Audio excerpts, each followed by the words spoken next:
XFL is in the Mid-South today, the final home game of this inaugural season. For Memphis, the fans here are still holding out hope that the Axe can knock off the hottest team in the league and keep their playoff hopes alive. Today for the Liberty Bowl in Memphis, Tennessee, it's the LA Xtreme and the Memphis Maniax. Well, just 2 weeks to go, and the West is indeed wild. All the teams still jostling for the playoffs. LA is already clinched.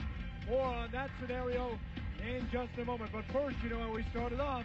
We'll go down to the field for the mad scramble.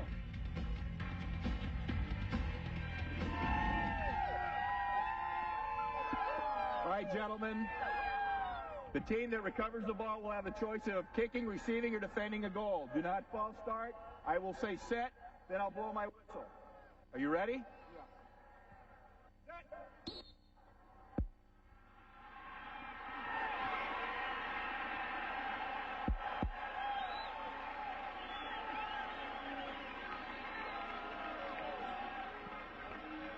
So Kevin Dunn gets it for Memphis.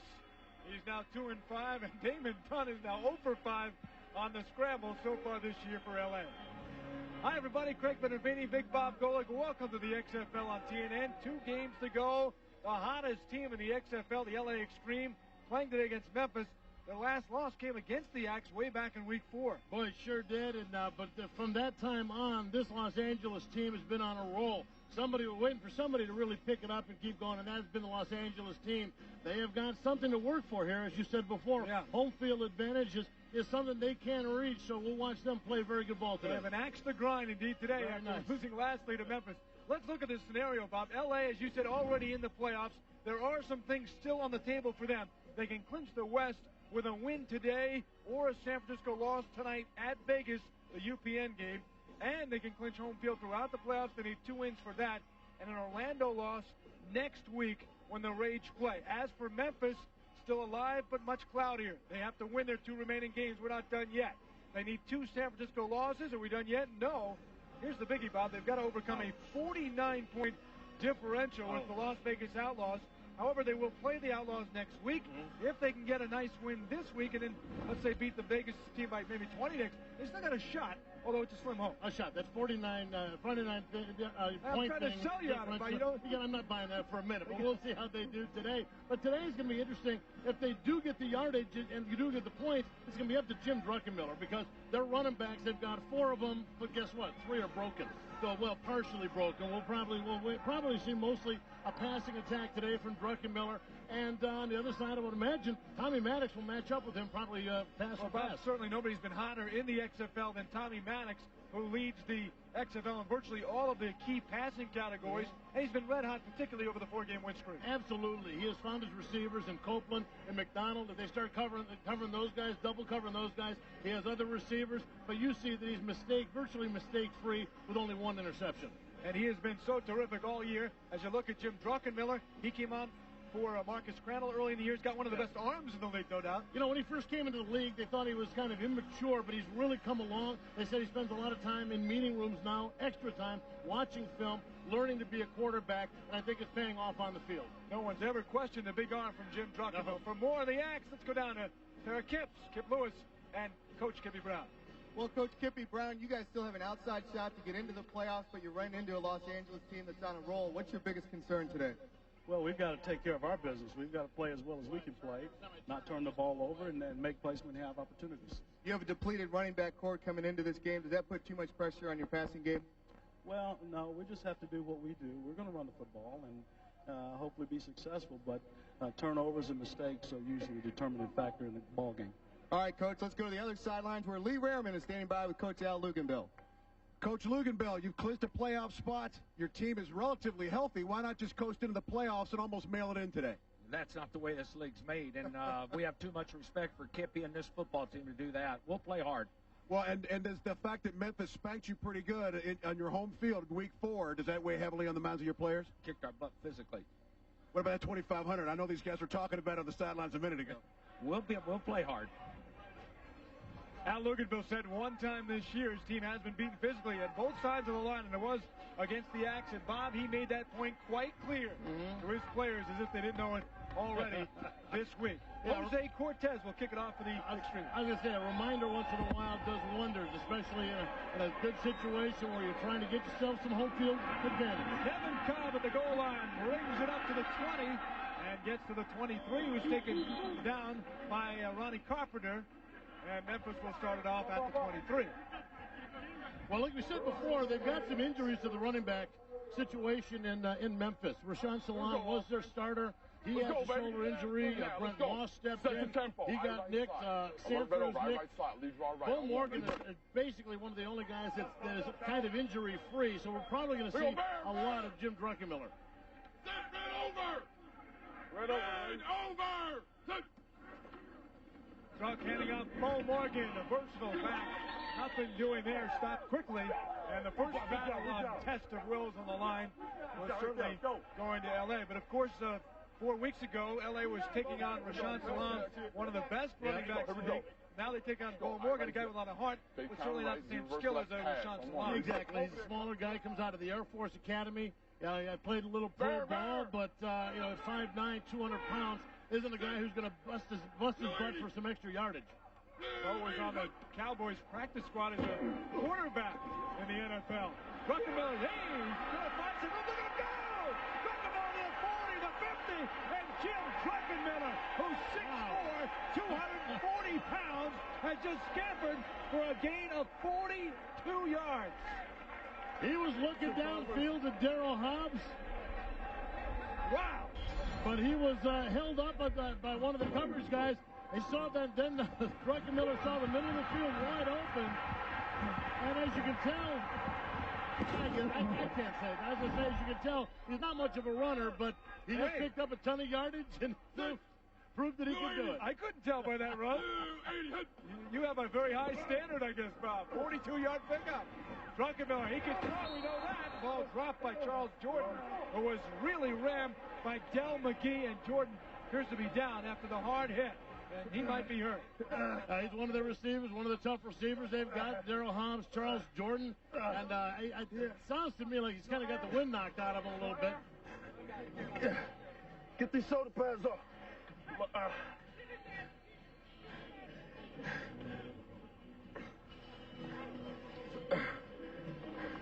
Jordan's been the favorite receiver of Druckenmiller over the last few weeks.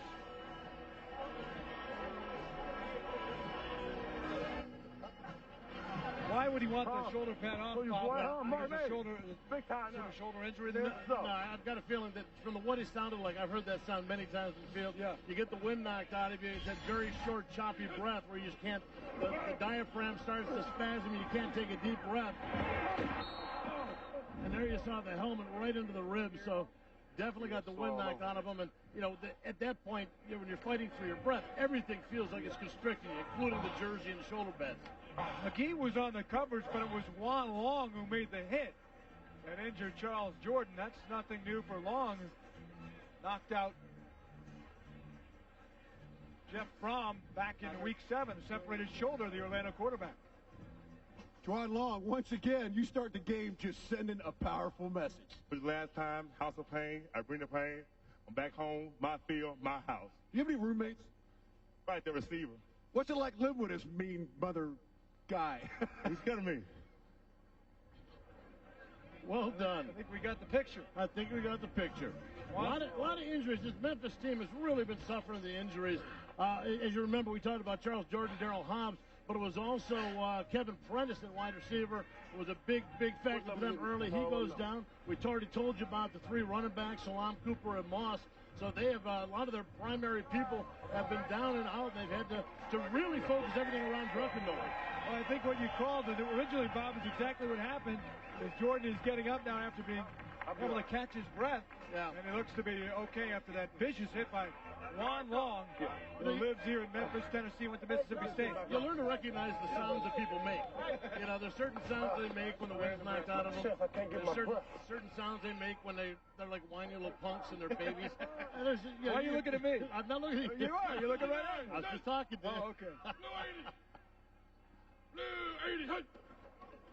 Second and 10. Druck throwing a little short, but it's caught by Jaheen Arnold. Recent pickup. No? They were saying it was off the grass. Oh. Looked like he might have. Barnum was a shortstop. That would have been a beautiful play, but they got him a little bit down the road. You know, what we're probably going to see, because of Beau Morgan being the running back, the only running back truly healthy, we're probably going to see a lot of the short passes. Soft and right gun. Deep base right. LA special X read on one. Ready? Hit me, baby. Hit me. I see Charles Jordan coming back in after getting the wind knocked out of him.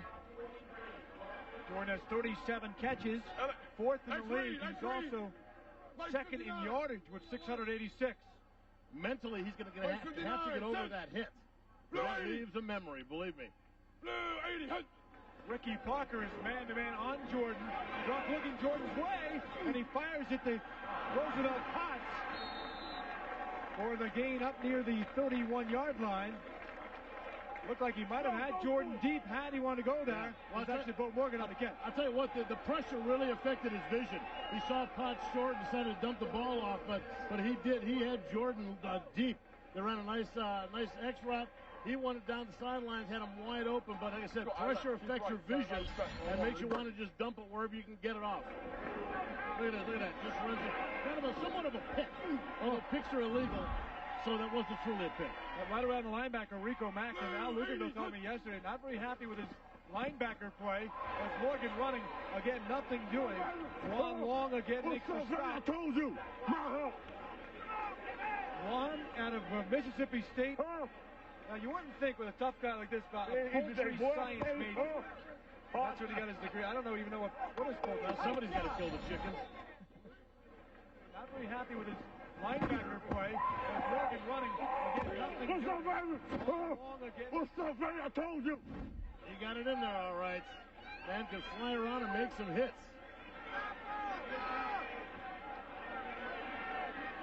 No backs in the backfield for Los Angeles.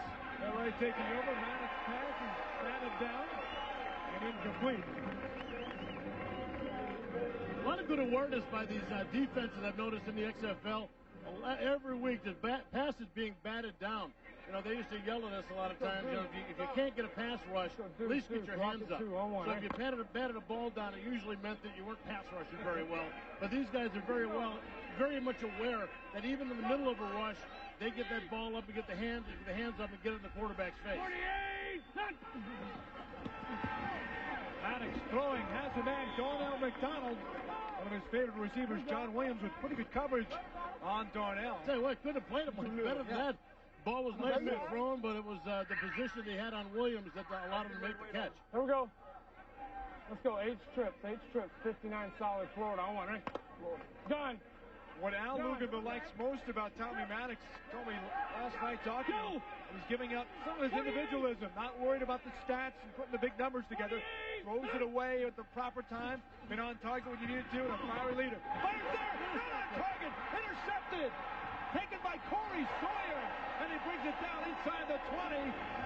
Interception, the second in consecutive weeks after a nice streak of 107 passes that Maniax had going until last week. And let's give that to Corey Sawyer, but let's also give that to Marvin Thomas, defensive end, who had a beautiful rush coming in from the one side, and Tommy Maniax definitely saw the rush. You'll see from his left, Marvin Thomas coming in.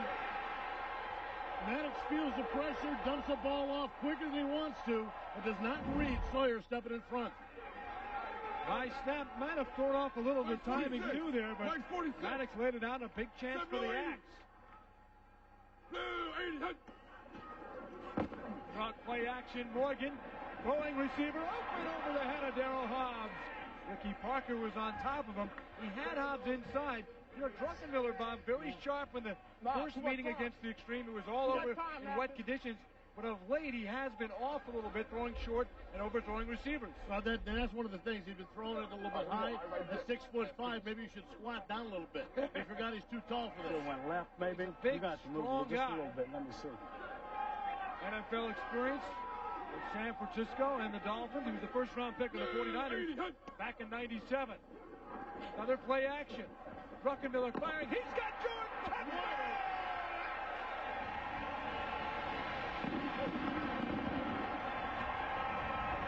Del McGee was supposed to be covering. Regular. Charles Jordan responding. It was hit hard. Lost his breath. On the first series, he came back here. This is the way to answer. Here you see him. Del McGee trying to catch him man-to-man all the way from the other side of the field.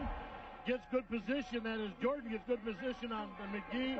Wide open across the field. I zippers. If I write stop, I write zippers. He actually been the worst team in the league on the conversion, just 27%. The league average is 39%. And they're going to call timeout here to get the extra point. So Memphis is on top early.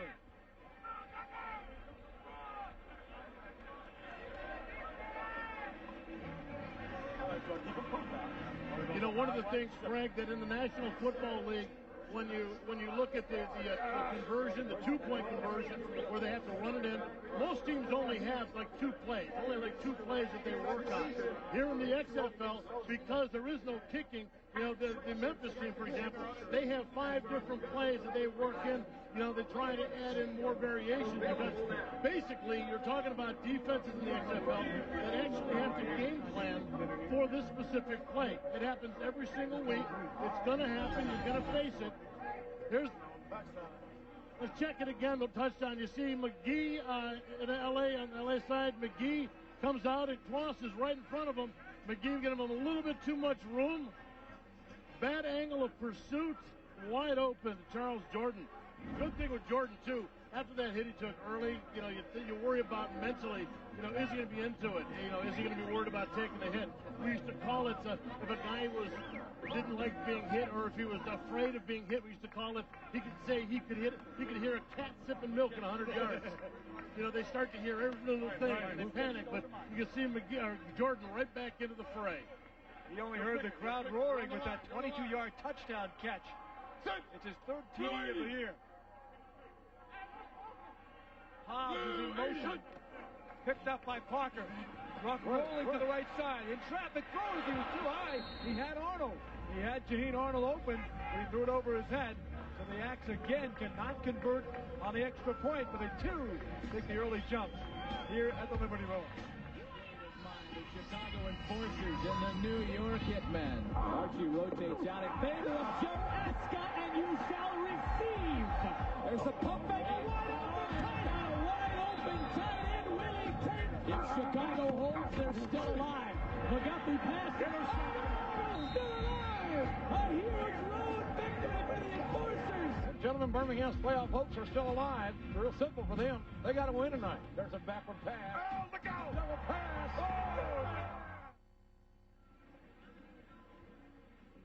Second effort. Clark, the touchdown. Well, it was a great effort by Birmingham, but I guess it was a better one by Orlando. So Derek Clark's late score giving Orlando the win moments ago. Charles Jordan, after the touchdown catch, heading off to get something checked out. They were, Craig, they were checking up along his ribs. And then one of the things, too, I noticed checking his sternum, because that one along his helmet caught him right about dead center in the chest. And we've seen a couple of guys over the last season's NFL football, a couple of sternum shots with cracked sternums. It's a difficult injury to come back from. Not the thickest part of the shoulder pad either, is it? No, it's just where the laces are, and boy, you can take a pop there. Rochelle squeaking down the sideline, somehow found some room. They get out near the 35-yard line. Tremont Lawless made the stop to push him out. And LA will start with good field position after the early miscue by Maddox, something he has not done in recent weeks. Well, we told you before the game, 11 touchdowns, only 1 interception. Really have been making the right choices. As I said before, though, it was pressure that and a high snap, I think, that really made him hurry that throw before he saw Sawyer coming into position. 48! 48! None! Maddox firing over the head of McDonald. It's incomplete. John Williams was defending. Guy sitting in there. There's a guy sitting right there. Haley, 49. Here we go. Let's go. Type twin Haley, 49. On one. Ready? Pipe twin Haley, 49. You're going to run it. Go! Trap, yeah! Sweep to the left. Trap! Cover 2 man. 48! None! Cortez, handoff, Thompson, Hand off to Saladin McCullough. First carry of the game. Following his blockers for a gain of 5 yards. Well, you know, if all else fails, the one guy that we have failed to mention in the discussion of the quarterbacks has been McCullough. Saladin McCullough has been a guy that has really come onto the scene for these guys. A couple of weeks ago, starting to really pound his way into the line of scrimmage, proven that not only can he has the speed to find the hole and find an opening, but he also got some toughness. Xtreme had just 2 touchdowns running in the first 5 weeks. Since then, McCullough has taken over, and he has 4 TDs over the last 3 games. Maddox looking for some room. No receivers open. He's fired in there to McDonald. Wow. Great effort by Darnell McDonald to dive and not only grab it, Bob, but dive ahead for I believe, the first down. See where they spot it. Well, I tell you what, Rico Clark made a play on that ball, and I thought he might have had it, but McDonald, great concentration, incredible concentration to hold on to that. Personal foul, roughing the passer, 92 defense. Penalty is 15 yards from the end of the run. First down. And that's a Reeves hit with the penalty after the throw. You see him there, 92 right in the middle. He comes out. He's chasing him. We didn't see it, which pretty much means that it was a late hit. You can check it out here. You'll see him come out late from the outside. Yeah. Speaking as an old nose tackle myself, if you have to run that far, we usually work only in the middle, and as Howie Long used to call it, the phone booth. If you have to run that far, you got to hit something. Well, even if it costs you 15? Yeah, well, you know, you yell that later. McCullough gets inside the 35 down to the 34. He's already the 6th leading rusher in the XFL. Empty. 50 Pennsylvania.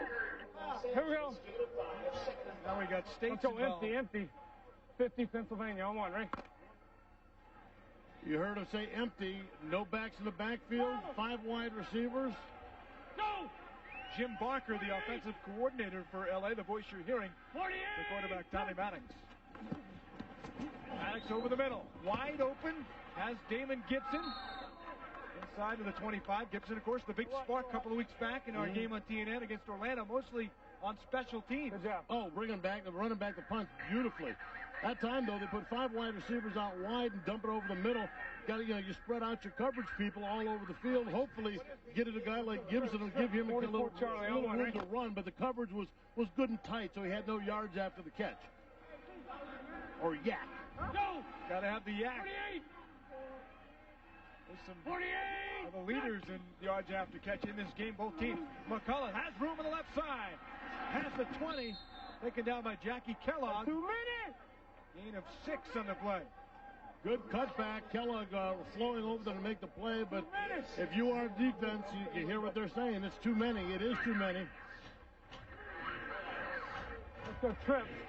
Rocket Florida special 2 on 1, right? Tommy Maddox. Go! Throwing 1 interception in his last 134 attempts. 48! Still that pick earlier against Sawyer. Fires. Complete to Copeland, who slipped at the 15. That's a bad mark. Right near the first down. Jermaine, out of the Tennessee area, went to Tennessee, starred for the Vols national championship team. Thought he would wind up playing for the Axe, but Memphis wound up. Let's go Texas flag. Looking at 2 other players, including Marcus Nash, and they actually allocated locally, not knowing that Marcus would go to the NFL, and they lost their shot at Copeland and wound up in L.A. 48! Oh, we're watching an L.A. team, and this is what they do to you, Craig. We've seen them before. They just pound it away, pick up a little at a time, whether it's a run to the pass. Quick game by McCullough. One of the things that favors of Copeland is his dance in the end zone, a dance that cornerback Rico Clark does not want to see today. Can't stand it. And if they try to do it here, I might have to go in there and break it up. I can't see them doing that little dance out here on my field like that. It's not happening. So get ready. Get ready to rumble. There's Rico Clark. Does not want to see the dance from Jermaine Copeland. Maddox in traffic trying to buy time. Interception there. This time Tyrone Bell. Poor pass by Maddox. And Tyrone Bell is still going. He throws it on Rico Clark. Clark might do some dancing after this play. He's still going. Juking and jiving to the 43. And the Axe D comes up big again.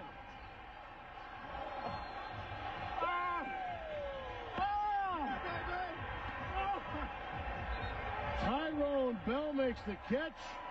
Rico Clark makes the run. Once again, it's pressure on Maddox to force him to make the bad throw. He just squeaks it off. And I don't know how you can't see Tyrone Bell at 6'3", 210, hanging out in front of your receiver. Well, a nice dish, too, by Bell to Clark. And we're seeing an LA Xtreme team that we have not seen since the beginning of the season. Sloppy, forcing the play, and giving the Axe a life here with slim playoff hopes. Our score here in Memphis is the Axe 6, the Xtreme Zip, as we pause for a timeout. Let's take this look at New York linebacker Ron Merkerson, a great example of the U.S. Army's victories in life.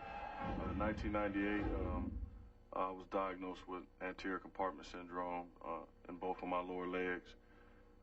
They had to perform a procedure to release the pressure from my muscle compartments in my lower legs. This was something that was rare in football players. I didn't have a lot of answers and didn't know if it was going to turn out the way that everyone hoped it would. It makes me appreciate the fact that, you know, no matter what happens, that I'll be able to keep pushing through and everything will work out. Everybody gonna know me before I leave here today. Everybody gonna know me. Tyrone Bell. Mississippi. That's all crazy, baby. From Mississippi as well with the North Alabama. Sixth-round pick of the San Diego Chargers a couple of years ago. Both teams and all the teams around the XFL littered with players with NFL experience, including Jim Druckenmiller fires to Daryl Hobbs, a six-year NFL veteran, and he makes the catch out of Los Angeles, California. Hobbs a gain of 7 on the play. I just saw Hobbs on the field before the game. He was kind of a resident of my old team, the Raiders, so he kind of hung out a little bit there. He's still playing, and I'm sitting up here with you, which I'm enjoying immensely. How things change. Mike 50. He laughed Mike when he 59. said it, folks. Send Blue 80. Second and 4. Blue 80. Hard. Hand off to Sanford, his first handoff of the game. Gaining a few yards. He's close to the first down. Now, Darnell McDonald, both receivers taking shots here. Jordan from Memphis. McDonald limped off, and they're looking at his ankle. I believe looks to be on the right side of his foot. Maybe, I don't know, maybe it's a cramp. Let me see if I can get it in. Hold on. He's hoping it's a cramp. Darnell, a big factor. He has touchdowns in 7 of the 8 games he's played in.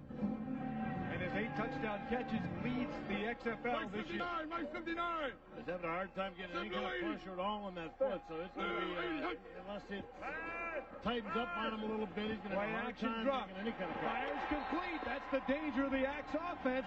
Daryl Hobbs inside of Ricky Parker. And, you know, when you got an experienced quarterback and good wideouts, even with the loss of the talented Kevin Prentice, it's a tough offense to defend. That's right, and these guys, like I said, they are starting to match up pretty well together. We talked about Druckenmiller having a little bit of problem as far as throwing the ball a little high. Well, it seems like he's getting into place. In fact, there have been a couple of low ones, and they're getting right down. Ricky Parker in coverage. Ball nicely thrown to the outside of coverage. Good catch by Hobbs. Send Blue 80. Blue 80. Druckenmiller pitching to Sanford. Ketric Sanford. Oh, look at go! At the 10! Touchdown! Maniax Ketric Sanford! Wow.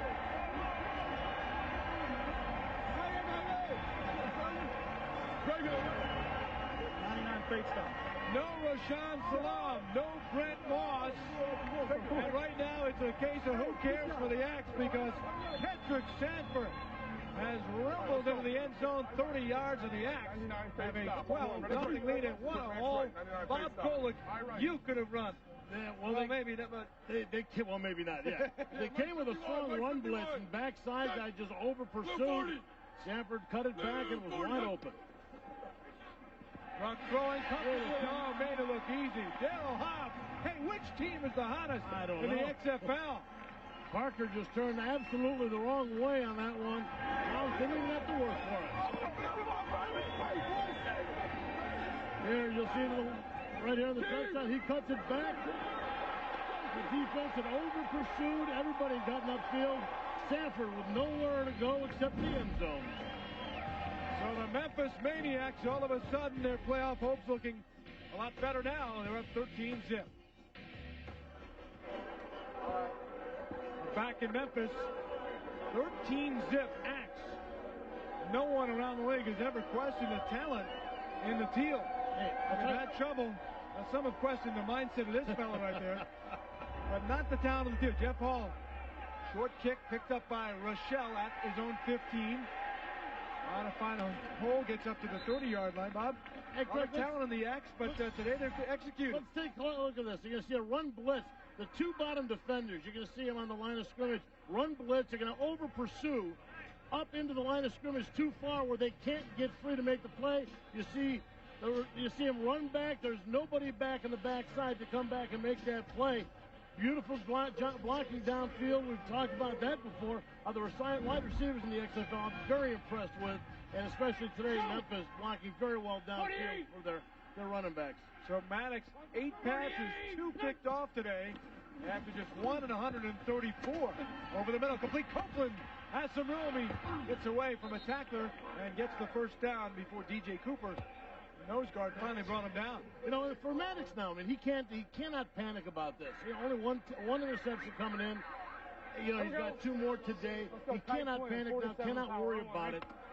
What they've got to do is they've got to give him protection, because it's him being hassled. It's him having to throw with his feet not set that's giving him the blurred vision, the bad vision of the defenders. There's McCullough, who has really sparked the LA offense, adding a running weapon they had not had early in the year, a gain of 5. And right now, with only down 13 points, there's no reason just to go attack the passing game. Use McCullough. He's a guy that gives you a great balance to your offense.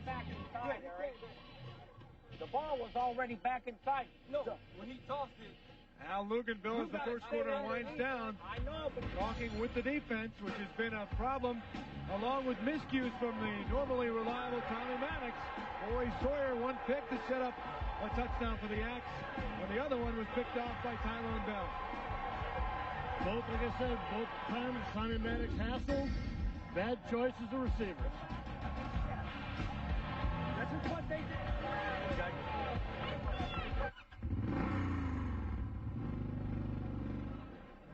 One reason the LA Xtreme are 6-2, second in the league in the turnover ratio at +8.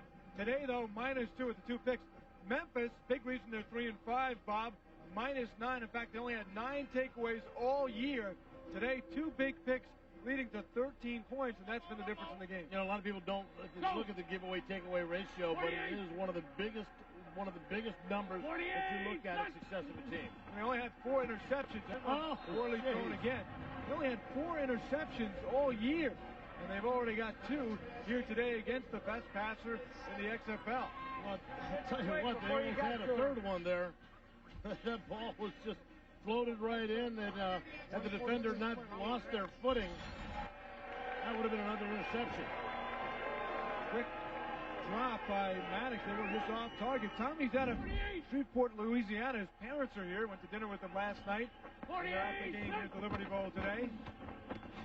Play action. Good bullet there to Copeland. And Jermaine Copeland has it inside Axe territory at the 43. Boy, that was a nice run. And again, we talked about chemistry between receivers and quarterbacks. He was sitting in, Copeland, that is, was sitting in between about 3 defenders as they all kind of closed in on him. That ball was nicely thrown in. Good energy behind it. 49. Jermaine telling us he has 15 family members here at the game. Very well known to fans around here. Star for the Volunteers National Championship team. McCullough on the handoff. Gets inside the 40. Tough break here going into the playoffs. What's the injury, and when will we be back? I don't know. I think I tore my calf muscle, and I'm not coming back today. What about going next week or into the playoffs? I don't know. Well, that is a tough one. Wow. I have torn my calf muscle a couple of times, and I'm telling you what, one of the first things they have to do is stop the bleeding. 49. A lot of internal muscular bleeding, and the leg will probably swell up about twice its normal size. Really? McCullough driving forward inside the 35 down to the 32. Well, it's a long process for that, and for McDonald to come back is going to be tough. They can't stop the bleeding. They'll have to stop itself. Depending on the severity of the tear, they'll have to then get the swelling down. It just takes a long time for a grunt down in the line of scrimmage, down in the trenches, yeah, you can go tough it out. But for a wide receiver who's got to go make the cuts, it's going to be tough. Big loss for LA as, again, McDonald leads the league in touchdown catches with 8. 32 catches on the year. They've been relatively healthy all year long compared to a lot of teams. In motion, a little fake Copeland. Not blocked, though, but he still made the catch. And then they're going to give him the reception. He was hit hard by Jackie Kellogg, who does not like the call. But Copeland somehow hung in there and appeared to maybe drop it as he hit the ground. I think that might have been a good call, Bob. I think it was a good call. Copeland came out and he caught him in motion. They tried to do a pump fake. Did not fool them at all, but the ball was right on target. And again, the ball didn't pop out until he hit the ground, so that was a good reception. Well, his foot did not hit the ground. Well, if the defenders knock him out of bounds, then feet in bounds is a moot point. McCullough taken by Shante Carver there. Good play after the gain of 3. Xtreme trying to answer here. Come down with the ball. Well, we watched the last time the Xtreme had the ball, they drove down the field just like this. They hold us. They hold us. They can't block us, so they hold us. They don't come down with the ball and you give it. It's too damn important. It's got to get right. Everybody didn't come down with the ball, though. He was arguing the catch by Copeland. Romain's going to go in motion here. Little fake, and they're going to hand off to McCullough. Kellogg got a piece of him in the backfield. Jackie Kellogg. It's going to mean a lot. I've got about 19 of my family members coming down, and there's going to be a lot of friends coming, so I'm looking forward to getting back, stepping on my soil, where I was born and raised, that sweet country place, big state, Tennessee. I'm happy to get back. Something I look forward to. I can't wait to get there. Jermaine Copeland would love to do a dance here. Big 3rd and 13. Maddox on the roll. He's got a man in Gibson. Gibson inside the 15. Not enough for the first down.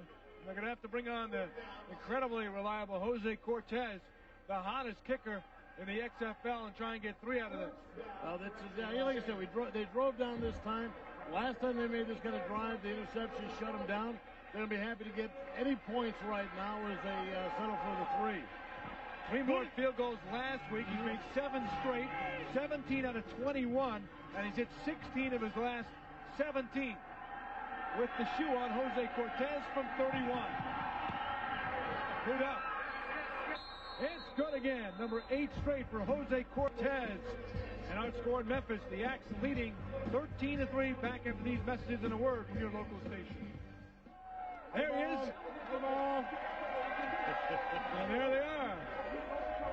Shin Yamada from Osaka, Japan. He won the top amateur league over there. A gentleman by the name of Tom Prada knows Kippy Brown. Called Kippy about him. He's considered the best player in Japan. He flew to Vegas January 10th after the Japanese season. Made the team. He hits hard. Good special teams guy. Backup linebacker. He was also the first Japanese player to ever play in a NFL game. NFL for Japan. Kick goes out of bounds. And that'll bring up the flag. Here's Cortez's kick. And nice grab. Hey, nice snag, kid. Where's he going? He's gone. He's at row B. He goes to row D. Good move around. Nice. Lady there. Like Damon Gibson making the moves out there. The penalty brings the ball out to the 40. Poor kick there by Cortez. Very short. It only went 45 yards and out of bounds. Not much of a wind factor here, a little bit. Nice 55-degree day in Memphis, Tennessee, the Mid-South. The Axe keeping slim playoff hopes. Druck's going to take off again. One long trying to catch up to him, and Druck's a tough dude. Is he? Wow. Inside the 45. He runs pretty well for a 240-pounder. I didn't think he did, and my apologies to you, Druck. You're moving well, and I'm telling you what, not only is he moving He's not sliding. Ron Long couldn't catch him. 146. Exactly. Ron Long tried to make the play. He kicks out of it. Instead of sliding for safety, 17-yard gain. He goes down head first to get the extra yard. 6'4". Not like 6'5", though. Isn't he like 240? He's not your typical quarterback. In fact, he's telling us back in college at Virginia Tech they had a strength competition, and he did, among other things, Timeout. put a harness around him and dragged a Volkswagen, and he had his agent send that to the NFL and say, hey, here's your typical little quarterback back there. Druck right now leading the Axe to a 13-3 lead. 1-800-CALL ATT for collect calls. You're on. Here's your chance.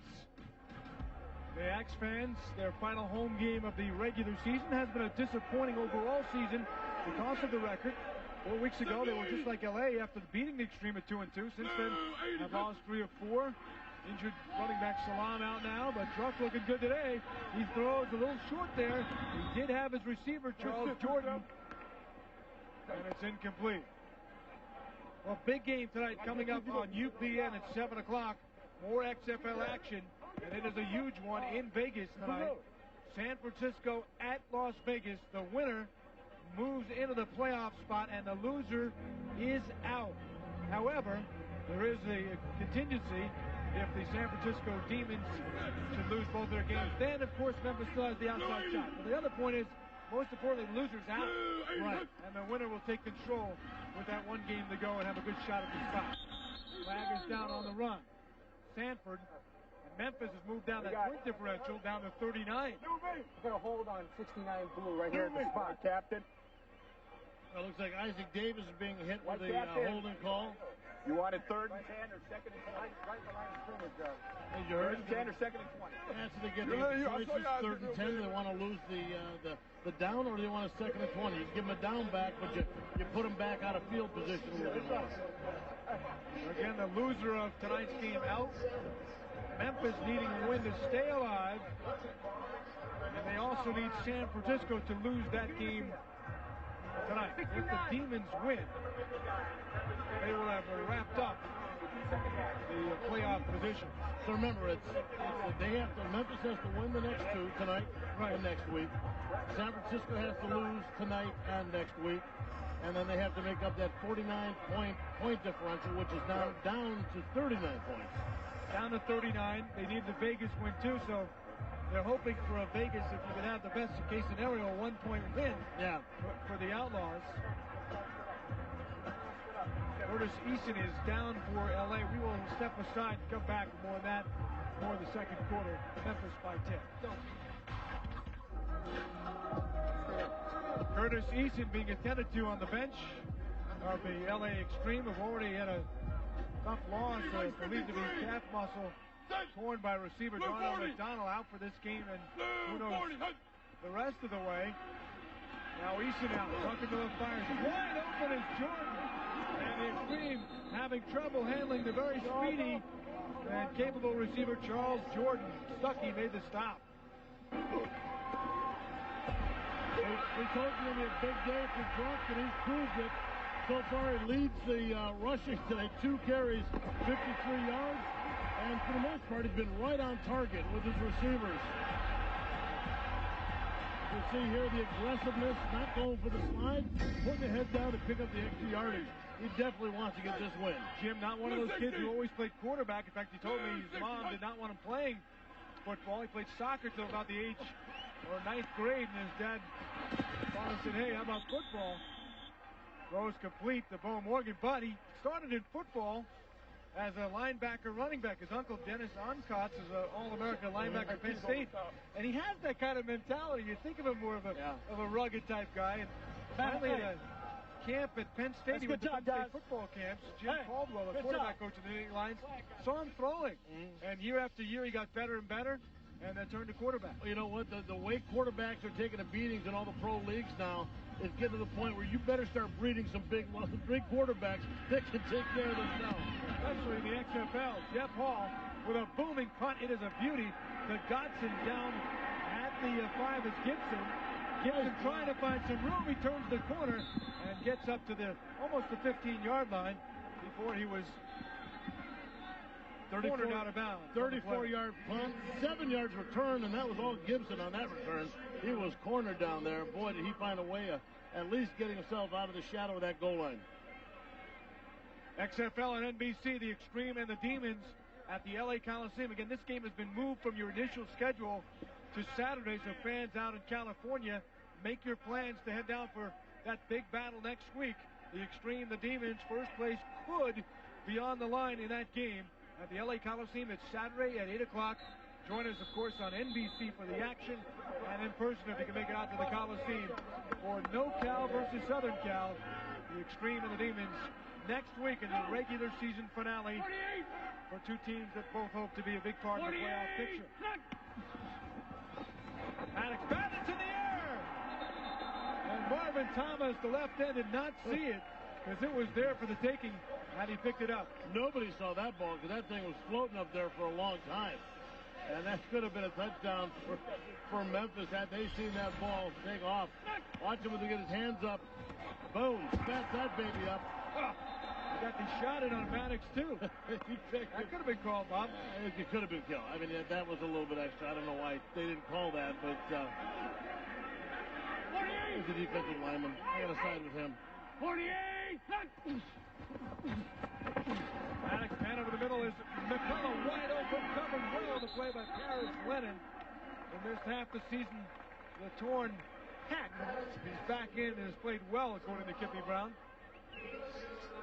Well, they got it down to a 10-point differential here, and the one thing that LA's been able to do all day has been able to move the ball. They've got just under 6 minutes to move this ball down the length of the field and hopefully strike and get themselves a little bit closer. They've been able to do it.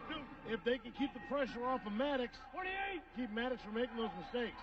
3rd and 4. LA's second and third down conversions, almost 42% this year. One of the proud stats for Luganville. Flag down as McCullough gets it. He has the yardage, but there is a flag down. He's gone to the 50 and down to the 42 of Memphis. Dragged down by Rico Clark, but again, the flag down, and this could be coming back. It will be holding against LA. Saladin McCullough is going to hate life right about now. But not any more than the big offensive linemen that were holding, who didn't actually even move from the line of scrimmage.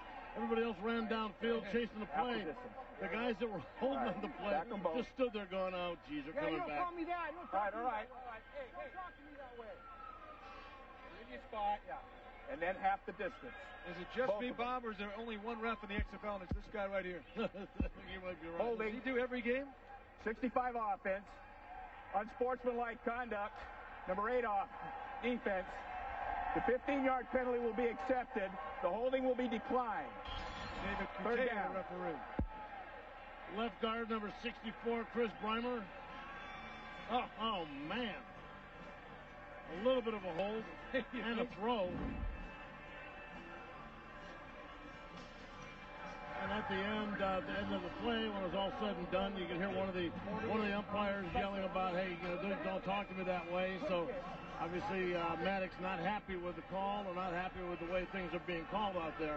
Gets himself hit with an unsportsmanlike. I'm not happy with the score either at 13-3. This is a huge game for LA. Oh, so I was right. That's 6-2, trying to clinch first place, guarantee the home game. They're already in the playoffs. However, they're still holding out some hope that they can grab the overall home field if they can win 2 and see Orlando lose next week in their finale at Chicago. How about the Enforcers with a big win last night, making their playoff hopes even brighter as McCullough is stopped in the backfield on 3rd and long, and LA is going to have to punt. Well, that was a huge penalty. Getting them back, putting them back to 2 penalties, the holding, negating that run, and then the unsportsmanlike. They're going to be punting out of their own end zone. And it should be very good, although LA's got a pretty good punter. They should be pretty good field position for Memphis. They may be able to get another score before halftime.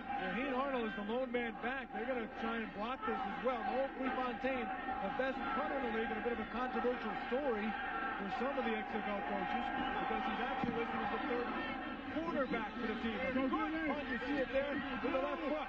But with only one man to get on Arnold, he's got some room inside the 45. Fumble the ball! Fumble the ball! LA may have come up with it.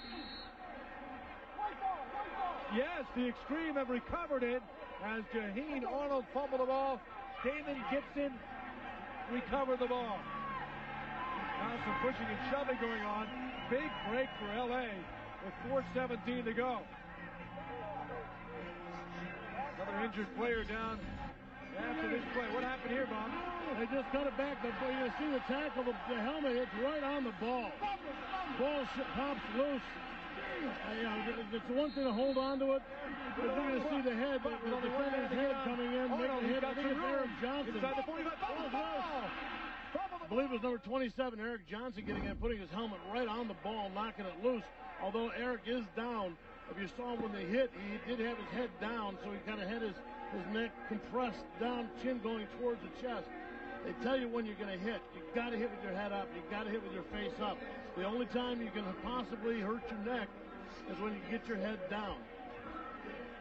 So they're checking him out now. Hopefully he'll be okay. That's right from the first time you put the pads on. That's the first time. Basic axiom of football. Huh? Yeah, you hit somebody, you put the face on, whatever. You put the face between the numbers, you make the play. You do not put your head down.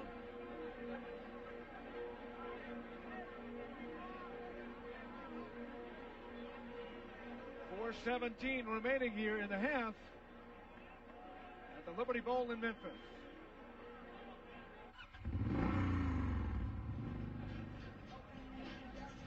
Eric Johnson got up and walked off after this tackle. You see Eric Johnson, 27. Do not put your head down.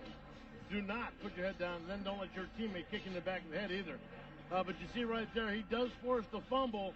But, boy, that's going to take a toll on you. As you see, he gets his head down, gets it hit, twisted to the side. Luckily, his head was to the side of the ball carrier. It wasn't dead on. It could have been much more serious. So Eric Johnson out of Idaho State appears to be okay for LA. 48. Big break for the Xtreme. They'll try to cash in instead of facing terrible field position. Oh, off the hands of Copeland. Incomplete. Anthony Marshall on the coverage. Could have been the axe at the 43, going in for 3 or 6 or 7 more. Instead, the fumble and the Xtreme take over. Eric Johnson, Bob Golick says that's one way not to tackle unless you want to hurt yourself. But you look like you're feeling better now. I am. I'm good. You know, it's just one of those things that happens to everybody every now and then. So, hey, I'm back. I'll be back. But you got to be proud of yourself. You caused a fumble. Hey, I'm out there to do something. You know what I'm saying? Get something back for my team. I'll be back. McCullough wrapped up. Good play by Shante Carver, one of the best ends in the XFL. Shock on the intensive right end out of Stockton, California. Hey, what's up with Lee throwing me under the bus? Hey, that's what Bob Golick said, don't tackle that way. Typical Rearman. He'll throw anybody out. He got called out when he come out here. You've seen his act. I've caught his act many times. No. Rarely in his red pants, though. Yeah, we get a shot of Lee on the sideline there today. 48. Somebody's selling popcorn. Nice throw. Over the middle, Rochelle's got it past the 50-yard line, down to the 48. Tyrone Bell in man-to-man coverage just chasing Rochelle and right there with him. But again, good throw, good catch. Telling you what, we're seeing when Maniax is hot. When Maniax is hot and he gets the ball in there, man, he can really throw that ball where it needs to be. Right across the middle, you see in the middle of your screen. So that'll bring up 4th down. About 2. We'll be back, baby. Somebody needs to trim. We'll be back. Don't worry. All right. Let's see. Prefontaine on the field. All right, baby. Clock winding down toward the 2-minute warning. And a timeout called by Los Angeles with 2:16 remaining in the half. I'll tell you what, though, we're only 10 points down. Can we get the ball first? Yeah, we get the ball first. Let's punt it. Punt it! Very solid thinking by the 55-year-old head coach, good guy Al Luganville, in his 16th season as a head coach, and I think this is a pretty obvious decision here. You're in midfield, you don't want to give the Axe great field position. If they're going to score, make them work their way down the field. Especially when their offense has been playing and producing the way that it has today. And they have the great punter in Prefontaine, the left footer. Look at this, a fake play! And it goes out and out of bounds, and that is costly. And, you know, if it was a fake, Tinker Keck certainly didn't have any idea because he wasn't looking for the Kick ball. Off out of bounds. Unless it was a shank. 14 to the kicking team. Ball is placed 10 yards in advance of where the ball crossed the sideline. First down. I think he was trying to lob it into the corner where it could have been a free ball. But you got to be on the same page with your mates if that's the case. I think he just did not catch as much of the ball as he'd wanted to.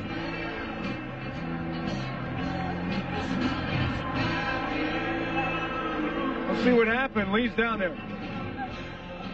Noel, that didn't go quite the way you guys planned. What was the strategy there? We had a strategy. We were just trying to get in the corner and hopefully recover the fumble, but our hawk down here didn't see it, and that wasn't the greatest kick in the world. Well, it backfired because of XFL rules. It goes out of bounds. It comes up 10 yards from the spot there, and it didn't appear that Keck picked the ball up at all. No, so, he really shanked it a little bit. And the penalty comes from the fact, Craig, that, you know, with the 25 yards, the ball to go 25 yards, you don't want guys, you don't necessarily want people to be shooting for that all the time.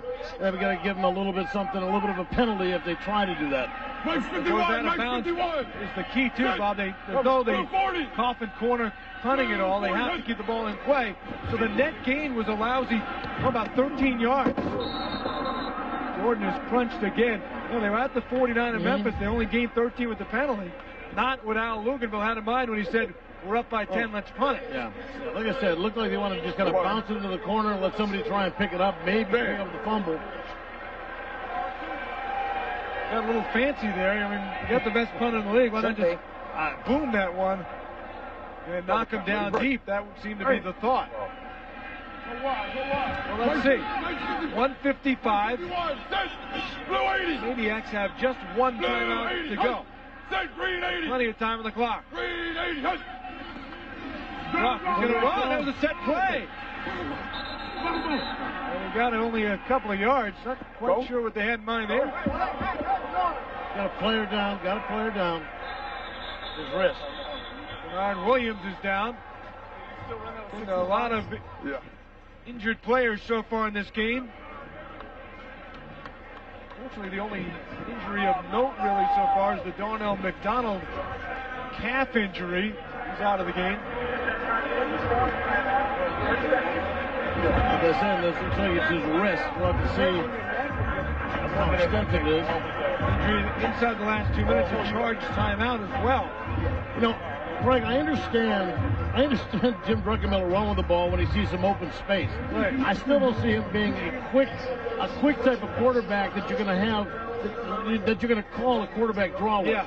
You know, he's not the kind of guy that's got the quicks to make a couple of quick moves, break into the open and do it. Right. Okay, take a look at the left tackle, number 74. His right wrist gets stuck underneath his body. And then another 300, 400 pounds landing on top of him. Chad McGee's falling on top of him. Tippy Brown is also the offensive coordinator. He was telling us yesterday he's going to make a change next year, not be so involved as the play caller. He's more of a, technically the play caller of the team. He's not the coordinator. Let somebody else do the hard work. He'll coordinate it all. Well, he is the quarterback coach as well. And he just says he's taking too much Dolphin right gun switch. of the offense on his own shoulder. Smash on one. Ready, break. Dolphin right gun zip. Dolphin right gun zip. Boom, zip. Mike 51, Mike 51. Rich McGeorge, assistant head coach and offensive coordinator, former line coach for the Dolphins. Crawford is in motion, Druck back to pass, firing on the middle, wide open is Hobbs. Hobbs at the 45, hands off, ball loose, and stolen upon by Lamont Evans. And he picked it up. Absolutely. Hobbs somehow lost control of the ball. Not somehow, that ball was absolutely stripped. Just absolutely stripped. Evans reached in and just pulled it out. So Lamont Evans just pulled that ball out. So we'll see it on the replay. He just went in before the Mantis, before Daryl Hobbs went down. He specifically stuck his hand on that ball. Pass. Check it out right here. Get in the play. Hobbs at the 45. Hands up. Right out of there. And so a big turnover, and now L.A. all of a sudden at the 37 of the Axe. It pressured his Maniax. He's driven to the ground, but he got it off to Saladin McCullough, and it was Shante Carver who took down Maniax hard, kind of resembling the shot he got in on Ryan Clement and knocked out the Outlaw quarterback for a while early in the year. One more look at the strip of the ball. Watch this. Right at the end of the play, Lamont Evans reaches in. He feels the ball in his hand and rip. And I've seen guys try to do that on a regular basis. Everybody trying to get the ball taken away, but none. I haven't seen it work so effectively as that in a long, long time. Maniax hasn't taken a lot of clean hits this year, but he did on that play. Maniax firing, side-armed it, another vicious hit. That one was on Damon Gibson. I believe it was Corey Sawyer on the interception in the first quarter. But look at the Shaka Carver who knocked out Clement early in the year. Take a look at the shot that he gives to Maniax at the end, and that's just a lot of weight coming down right on top of Tommy Maniax. Well, Shaka was telling us he plays football like a gladiator. Off for a couple of years as a first-round pick of the Dallas Cowboys back in '94 and won a Super Bowl with Barry Switzer's team in '95. Damon Dunn on the reception. Wide open. Making up for that last play. Damon Dunn came across the middle. Deuce. 2 timeouts left for the Xtreme. They do get the slight stoppage of this until the ball is placed. Clock still is not gone. They got a good break there. Maniax looking.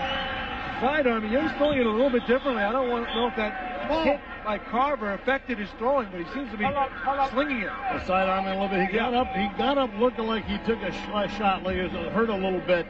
Didn't show what it was. Didn't really indicate what it was, but you might be right. He might be a little sore. Go, Deuce. Lynn 16. I want, right? 4 wideouts for Los Angeles. McCullough is the lone back on 2nd and 10 with 27 seconds remaining in the half. They're already in field goal range. It'll be about a 42-yarder from here. Maniax fires that one. Dunn got it inside the 10, down to the 7.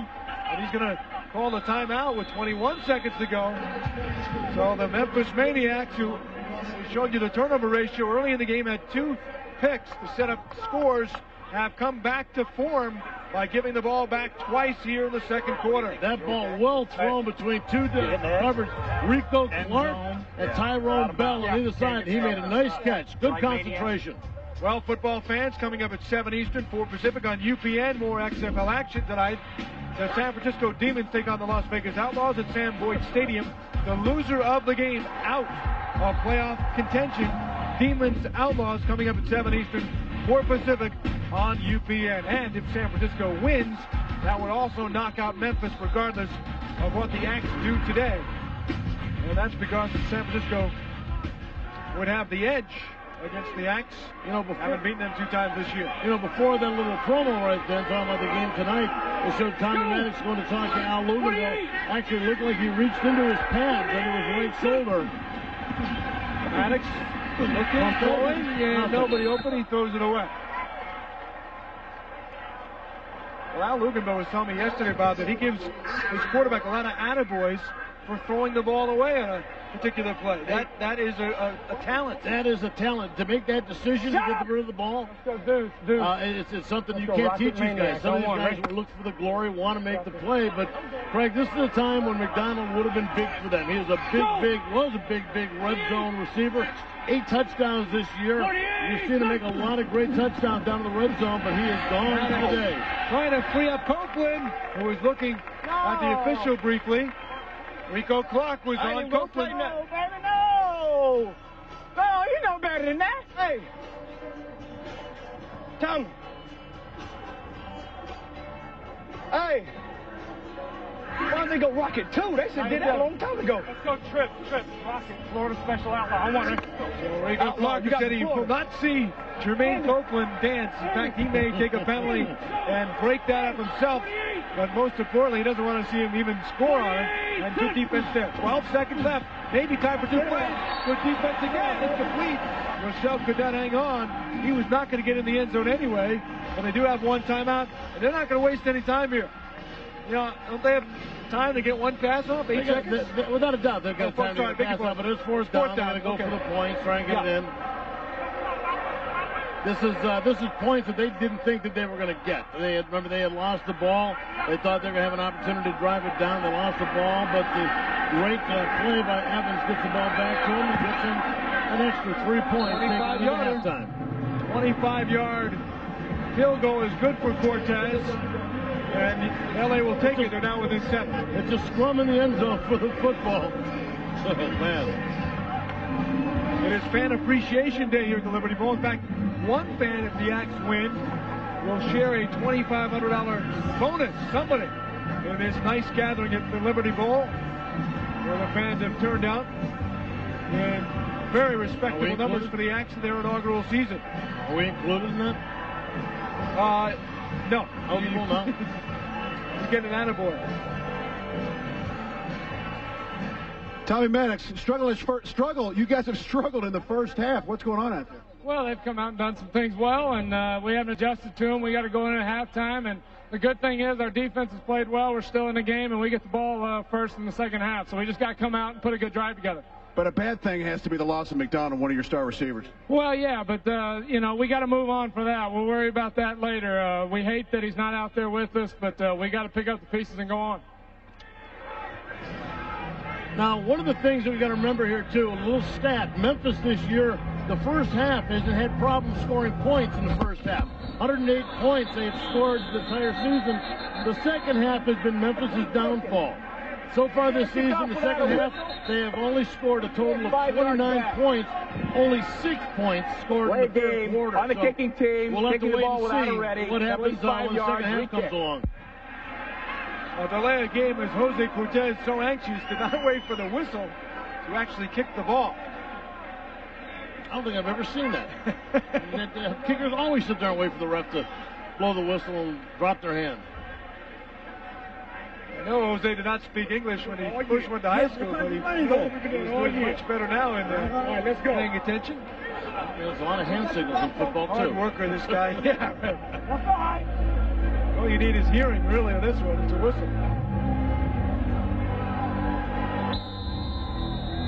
And there it is. Final play of the first half. A good hands team, taken back by Jim Kitts. And that'll wrap up an entertaining first half with the Axe leading by 7 points. Well, Jim, you guys come out. Your offense converts 2 turnovers into 13 points. That was a good start for you guys.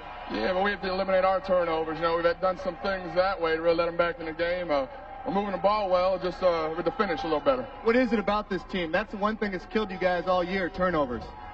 You know, I wish I had an answer for that, but I'll tell you what, we're going to play hard, come out the second half, whole new ball game. Jim Druckenmiller with a touchdown pass and a conversion pass, leading the Axe to the 13-6 lead here in Memphis. Kippy Brown meeting with some of his players.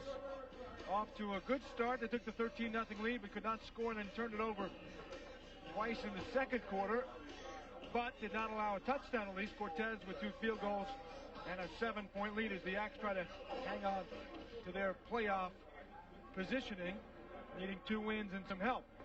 A draining season for Al Luganville. He's got to be wondering a little bit what team has come out here today. Hottest team in the league, had won 4 straight and have reverted back to their early season form a bit, but still very much in this game, now down by only 7. Big games as we wind up this XFL regular season. Last night's action with playoff implications in the East.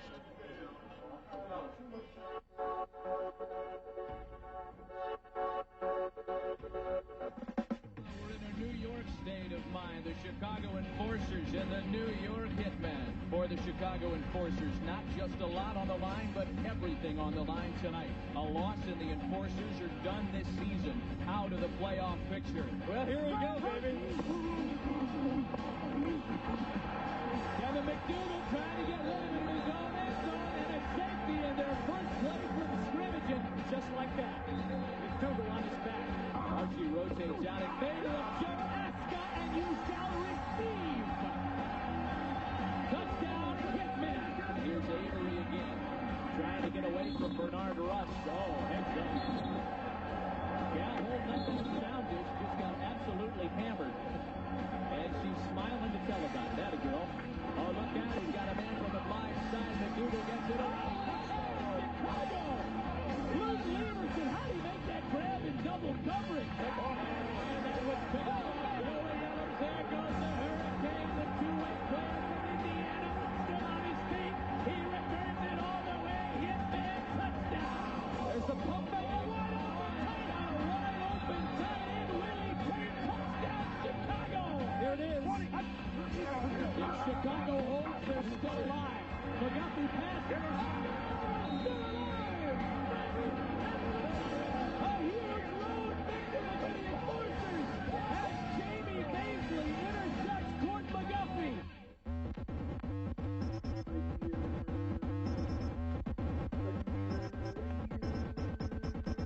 Well, gentlemen, Birmingham's playoff hopes are still alive, but it's real simple for them. They got to win tonight.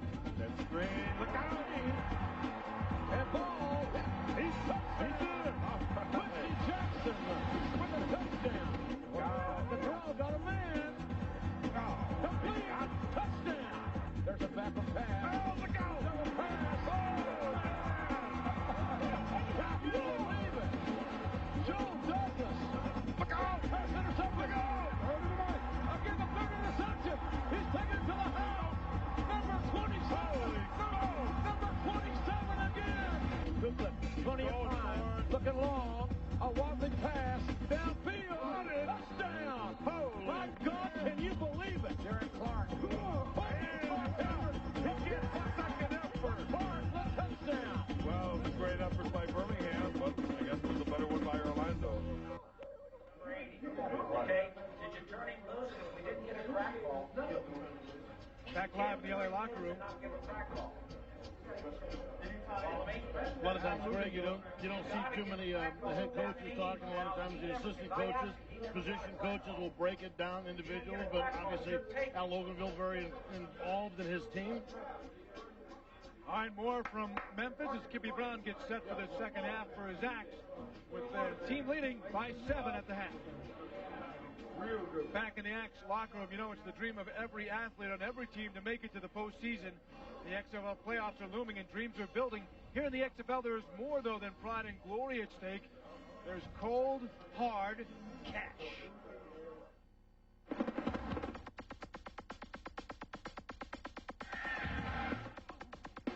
We'll get this money. Drama, intensity, raging battles. Yes! The XFL season has had it all.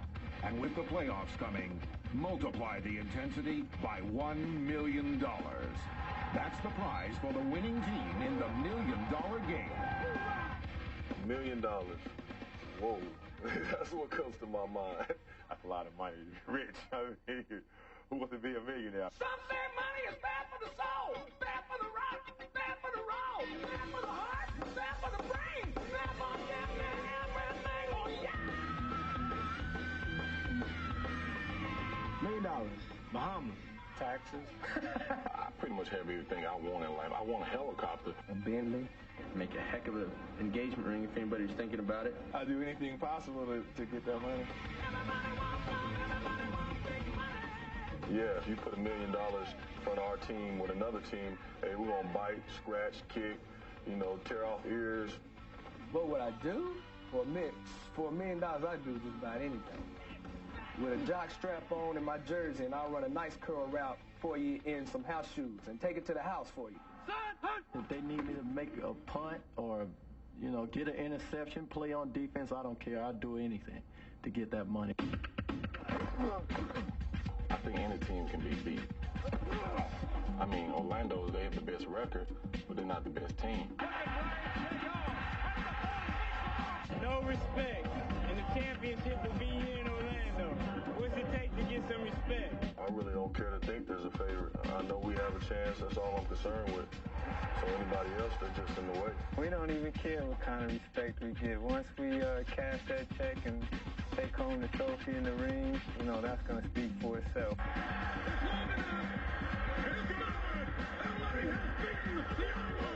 We're probably the one team that's maybe on a roll right now. We've won our last 4, and you know, people are starting to look at us as the favorites. Vegas just won't go away. We just need to continue winning, attain the goal as a team. The money will be there, but it's starting to loom pretty large in all of our minds. If you're in this for the money, that's not going to push you in the fourth quarter. I don't care what anybody says. It's a do-or-die situation. You got to go in there and win, and you have to change your mentality, and you know, you got to lay everything you have on the line. Winning $1 million is a great incentive, but I think even a greater incentive is everybody knowing in their mind and in their hearts that they won the first XFL championship game. In the spirit of pursuing that championship and the big bucks, Al Luganville moments ago to his team. You know and I know we played absolutely horrible, and we're down by 7. Now let's go out and flip the start playing our type of football. Okay? Don't stand around waiting for something to happen. Go out and make plays, starting with the opening kickoff. All right, now let's get a win in here. Let's go, man. Let's go. We can do it. Come on, get in here, Cart. Let's go. Let's go win on 3. 1, 2, 3. Win. Back upstairs, Craig Benavini with Bob Goligan. You got the flavor from Al Luganville. It was a throwback to the early in the season when the Xtreme were not forcing the issue and didn't play very well.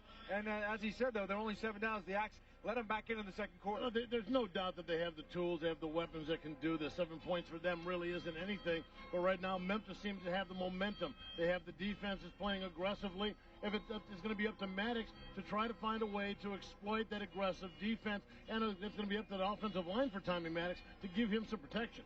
Maddox had only 1 interception in his last 134 attempts after 6 early in the season, but he threw 2 today in the first quarter. Again, first one going to Corey Sawyer. Again, he was being hustled, harried by the defender. Charles Jordan with a touchdown pass at that interception. Again, hustled again. Interception. That leads once again to a long run. Nice cutback. Ketric Sanford took it in from 30. Make it 12-0. They got the conversion, and Shinyamano liked what he saw as the Axe took a 13-0 lead. LA came back with 2 Jose Cortez field goals, one a gift after Hobbs lost the ball late in the half to get back into the game. The halftime stats courtesy of Miller Lite. You take a look, and both teams with 2 turnovers. The Maniacs with less time of possession, although winning the game, they've been getting the ball in pretty good field position from turnovers and the like, so they're not having to move the ball as well. There you see Shinyamada's parents hanging out in the What's he stand. shooting? I don't know. He's probably got a pretty good zoom lens, getting a shot of his son. Took a lot of. He must have one of those. We talked about Shinyamada being the only Japanese player to make it in professional football.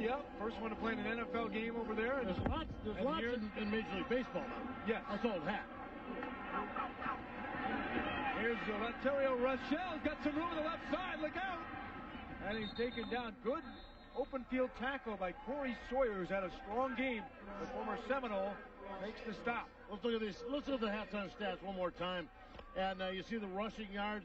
You would expect a little bit more rushing from the Express with the way McCullough has been running lately, and a little bit less from the Maniacs with the injuries to the running backs. But the Maniacs really are balancing out their attack much better, I think, than the Express had anticipated.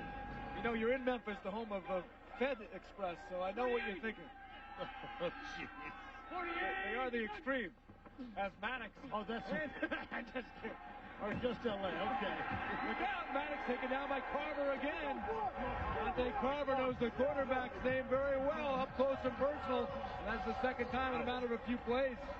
Boy, Shante, you're right. At the end of the first half, Shante Carver came in and just drilled Tommy Maddox. Once again, you'll see him at the bottom of your screen. Makes a move, hump move up underneath. Maniax just happens to be there. The Xtreme have been averaging over 30 points a game over the last 4 weeks. The most explosive offense in the league. They looked unstoppable, especially after putting 35 on the board against Vegas last week. Quick pass, Copeland, good hands, Copeland. Coverage by Johnson. Rico Clark over there.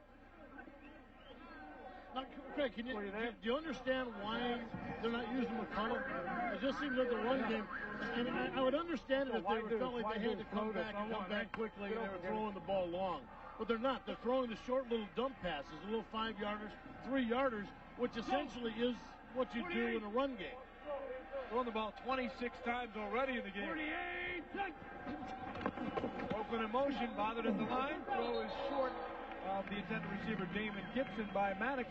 And again, Los Angeles will have to punt. Not able to pick off the halftime momentum from the coach and drive the ball downfield. Well, I told you before that head coaches don't usually talk that much at halftime unless they have something to say. Al definitely had something to say. Drawing board going. Talk to the defense, then the whole team. I got some shivers down my back here. That. Noel Prefontaine will punt. The ball again live after 25 yards. That would be the 44 of Memphis. Arnold, who fumbled in the second quarter on the return, will get it right where he stood at the 25. So he was watching the film. Arnold up to the 34, and he's taken down. Let's take a look at the East playoff picture, Bob. The Orlando Rage, they have clinched the division. Chicago clinches with a win next week, or a loss by New York, clinching a playoff spot. Now the Hitmen need a little help. They need to win next week at Birmingham in our game here in TNN and get a Chicago loss. The Enforcers will be the host for the Rage. Birmingham out of it after blowing the game last night. Their 6th straight loss. It looked like they were going to beat the Rage, and it did not work out for Jerry Donato's Bolts. So they wind up next week being a spoiler team, trying to put the dent in the Hitman game. Now, for us, if the Hitmen play the early game, that game's going to mean the world to them. They'll have to win that and then watch the Orlando game over on UPN and hope that Orlando can knock off Chicago. What would help that cause, if you're a Hitman fan, is to have LA win here today, because then Orlando would need that win to potentially secure home field. You follow all that, you're doing very well. You had me at hello. Because LA plays Saturday night, and they're this game against San Francisco. So it always gets confusing no matter what football league you talk about when it winds down in so many possibilities. But the basics are LA and Orlando are in the driver's seat here, and have a good shot at hosting at least 53, Mike 53, Correct. Blue 40. Stop before my head. You got enough? Blue 40. It's enough for you? It's enough for me. Check out the rest of the XFL. Look at Beau Morgan go! He'll shut up the Xtreme defense, getting across the 50, down to the 47. Finally, somebody trying to outdo the rushing yardage of their quarterback, Jim Druckenmiller. Good block by fullback Jim Kitts. He gets in and makes a nice lead block. That was nice by Beau Morgan as he didn't attack the line of scrimmage really quickly, but he saw that hole open up, and man, did he accelerate. Did not get a gracious spot as they brought it back to midfield, but it was a gain of 16 for Beau Morgan. And Morgan's going to get another handoff. Interesting here, a couple more yards. Coming in, you felt that without Rashaan Salam, LA might have an edge against the rush, but even with Morgan and Sanford, the Axe have done very well without their top running back. We talked about this earlier, Bob, the second half scoring woes of the Axe, and nobody really has an explanation. And especially, if we break it down even further, the third quarter for the Maniacs this year, the entire year, only 6 points scored in the third quarter. So it even gets worse. Hopefully they can break, for the Maniacs, they can break that pattern. There was even some talk as Drunk hits Hobbs about literally staying out on the field at halftime. Kimmy Brown considered that. Jeff Russell makes the stop. Well, whatever they do with the scoring-wise, they've put together a real nice drive. Kippy wants to pick up those bucks for those motivational speeches in the offseason, I guess. You know, those halftime speeches, they're going to come out in the second half. You come back and you win, you do something like that, you put it on your resume. Kippy, the NFL year, for 9 years, said it was his time. A Tennessee native from Sweetwater, Tennessee, the head coach. Beau Morgan will again. Left side, a big story this game. The offensive line of Memphis doing a good job against the tough LA front, opening up holes for the back. Come on, just keep coming to me. Nice counter tray OT, backside guard and tackle, pulling the lead away. With Beau Morgan, you don't got a guy who's just got blazing speed. So I don't feel that you can really mess around too much. You got it. If you're going to give it to him straight. Let him attack the line of scrimmage. Don't have him. Don't put your foot around the backfield trying to decide where you want to go. You got to make the decision and you got to go. Great athlete. He was a quarterback in Air Force, only player in NCAA history to rush and pass for over 1,000 yards in a season. Wide open, Jordan. And he falls down at the 13. Charles Jordan. The connection clicks again. One of the most feared in the XFL. Druck to Jordan for a big gain of 19. You know, he sat in between four LA Xtreme defenders, wide open. Now, even though it's a zone coverage, everybody's in their zone. You got to be able to react to the quarterback. You got to be able to see when the quarterback's looking, where he's going to throw the ball, and when that ball's getting ready to leave, you got to react. You got to attack the guy who it's going to. Jordan only second to Stepford Williams in receiving yards in the XFL. Druck going again. Nice pass. Beauty to Jordan. Picked up a gain of only about 7 in the play, but great timing there on the quick out. Jordan to Druck. Right over the hands of Ramondo Stallings also. Stallings had his hands up. Looked like he was going to swat it down, but just out of his reach. Left slot, slant right. All right, here we go. We'll get it. Let's go. Left slot, slant right on one. Ready? Let's get it, baby. Hey, quick slant. Come on, Bo. You can't mess around. I mean, you can't pick a better one down here. Always seem to have success. Big Roosevelt Potts is the fullback in front of Beau Morgan. And he's going to be the lead blocker for Beau Morgan, but did not. Spring Morgan. It looked like he might have had a swing there, but it was quickly gobbled up by Eric Heron. Like I said, he doesn't have the initial speed right off the ball to be able to make the cut. If the hole's not there for him like it wasn't, he had to make the cut back. It took his speed away from him. Let's go. Here we go. Strong right. Fake dive right. Quarterback keep pass right on one. Ready for it. You're wheel on it. It's a 3rd down and 4. Memphis is 0 for 3 on 3rd down in the game so far. On the season, doing pretty well on 3rd down. 39.6%. Pass complete. Beau Morgan. Touchdown. X again.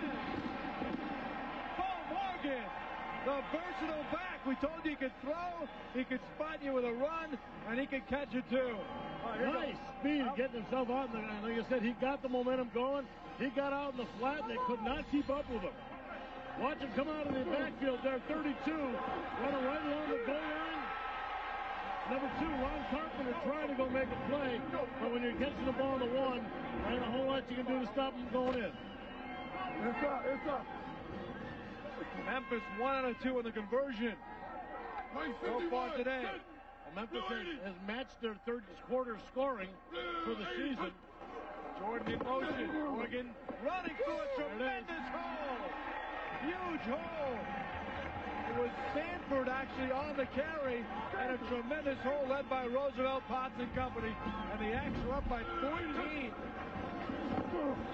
What a way to start the 3rd quarter for Memphis. Well, we heard LA talking about coming out sharp. We've got the ball to start. We're only down by 7. They didn't go anywhere, and then the Axe took over.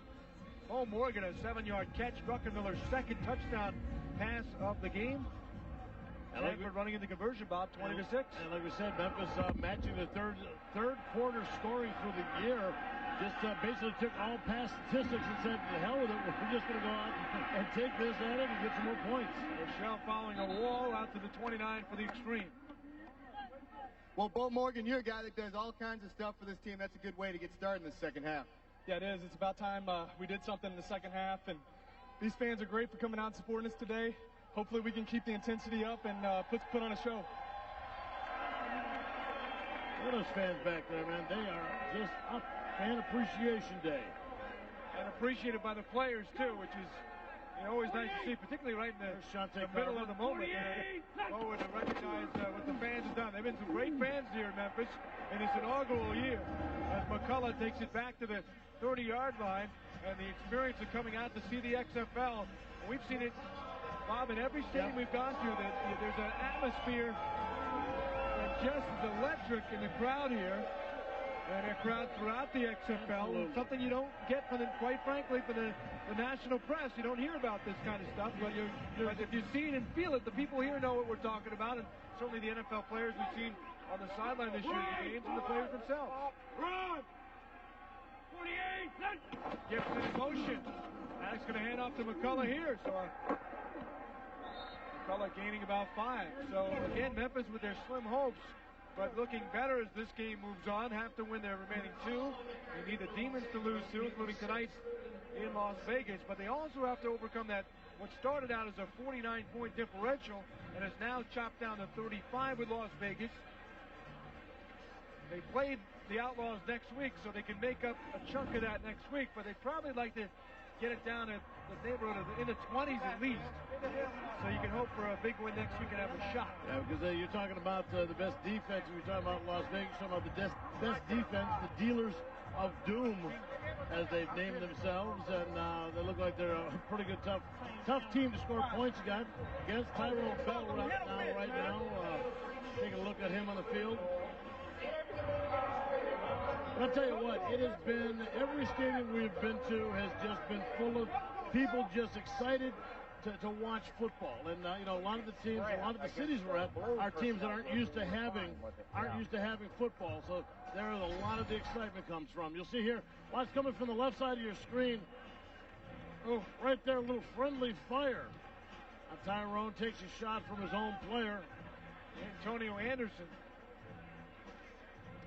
Yeah, Antonio Anderson, who was Keystone Copsman over there. As big as Tyrone Bell is, Antonio Anderson is bigger, is going to win that just about every time.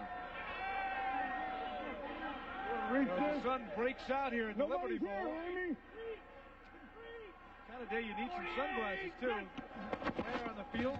Maniax throws, quick slant, as Rochelle. Nicely done. Again, LA going without their dependable touchdown receiver, Darnell McDonald, who was hurt in the first half of the calf muscle injury that could be torn, could be out for a while. Yeah, it depends on the degree of the tear, how badly it's torn. But I'll tell you what, that is one of those plays, that slant, that they just cannot defend unless you get someone up underneath it, or you get a hand on the ball as it's coming in. Because the coverage was perfect on that pass. 4 wideouts for the Xtreme. In motion is Gibson. Maddox going to hand off anyway. McCullough has some room right side. Thought about cutting back. Bad idea. Marvin originally. Marvin Thomas on the stop. Marvin Thomas, the first man making contact. John Williams coming up. Great job of run support on the outside. They were not going to let it. In fact, McCullough looked to see if he had a chance to cut back. But even the backside pursuit was very good. It was Thomas, Marvin Thomas, number 90, really stringing it out where McCullough had nowhere to run. Couldn't bounce it outside, and you try to see if you can cut it back inside. Couldn't cut it inside either. Beautiful job by Thomas. Memphis coming in with a 5th-rated defense, but second against the run in the league. You've seen that today. They've done a great job. Not many of the teams running a 3-4 defense, but they're running it, playing it very well. Flag is down. Maddox goes out of bounds. He was looking for Damon Dunn, but there was a flag on the play. Well, if there's a flag down the defensive backfield before the ball's thrown, I'm thinking that one of the receivers is being held. Holding on the receiver. On the 35? Okay, 5-yard automatic for 25. Number 25. Yeah, the ball's not thrown. Holding. 25 defense. Yeah. Penalties 5 yards, previous spot. Automatic first down. The ball's not thrown yet. The only thing they can throw on is a defensive back or a linebacker grabbing the receiver. Right here in the middle of your screen, you see him grab the jersey. He got beat. Was not letting Damon Dunn get too far away from him, and that's a heck of a way. That's definitely a way of staying with your receiver if you don't get caught. Kevin Cobb, that one of the more original nicknames in the back of his jersey. Kev Cobb. Must have thought a while over that one. Over the middle, Copeland got it inside the 40. Down to the 38. You know the league of the he hate me's and shotgun. Kev Cobb.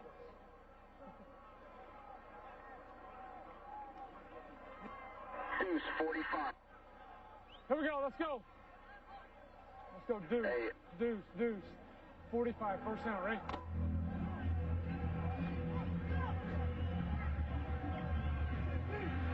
All right. Go. Tackle to the left-hand side. Good cut. Picking up a couple yards there. Hogan makes the stop on McCullough, gain of 4 yards for Saladin. Offensive line's doing a nice job of opening the holes up for Saladin McCullough. They should actually try a little bit more. You know, wear these guys down a little bit.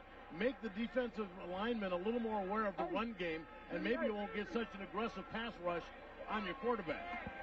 Go! 48!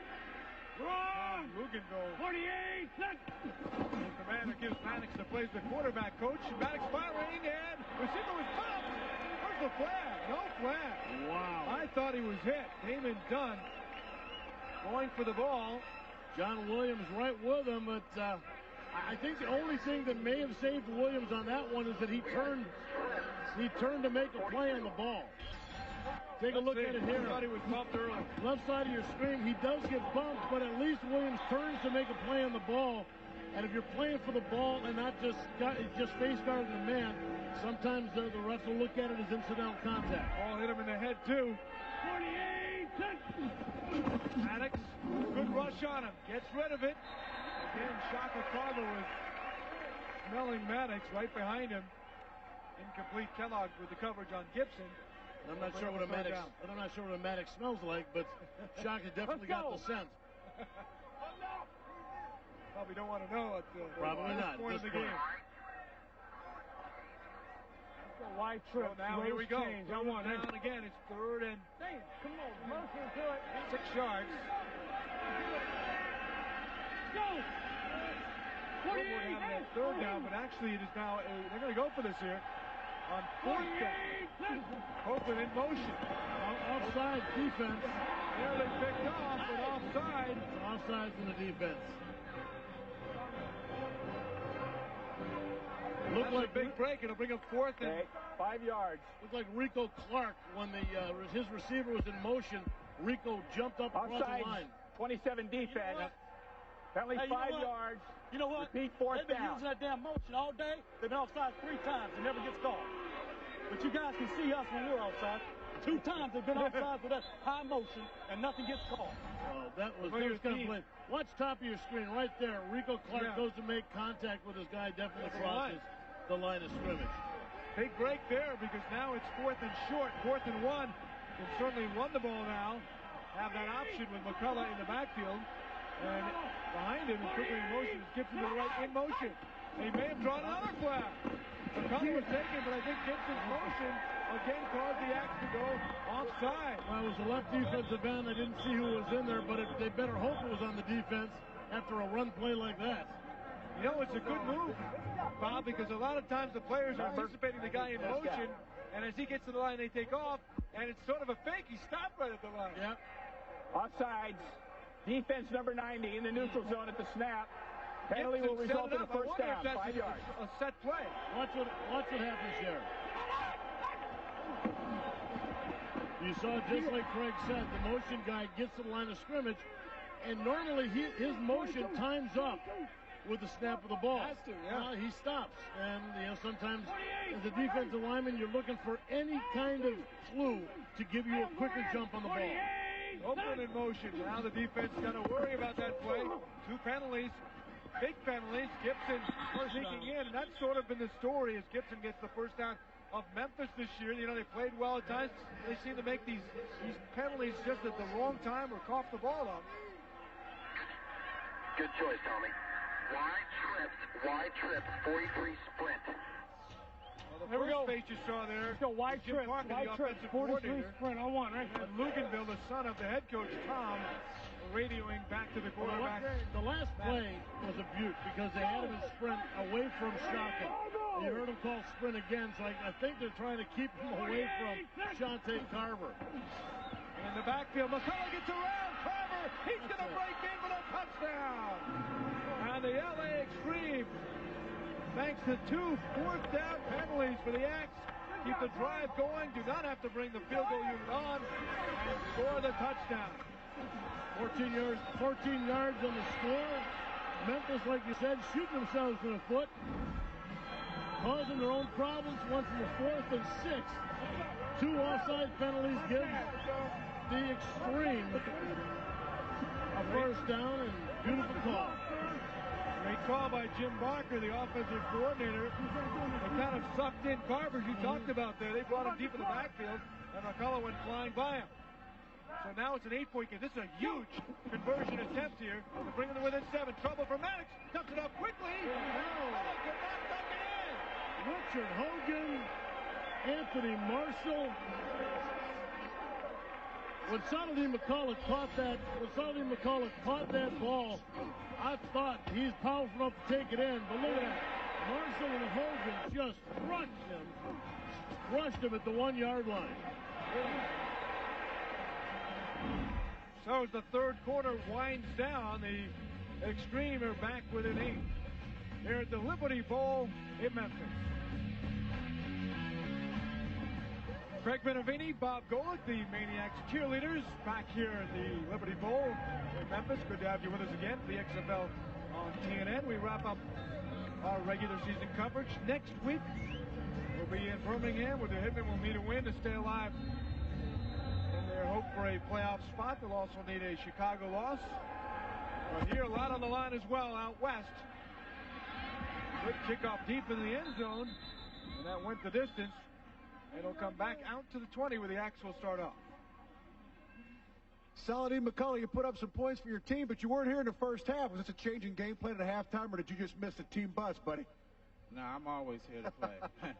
You know, we just struggling right now. We're trying to get back. We're fighting from behind, so we'll be okay.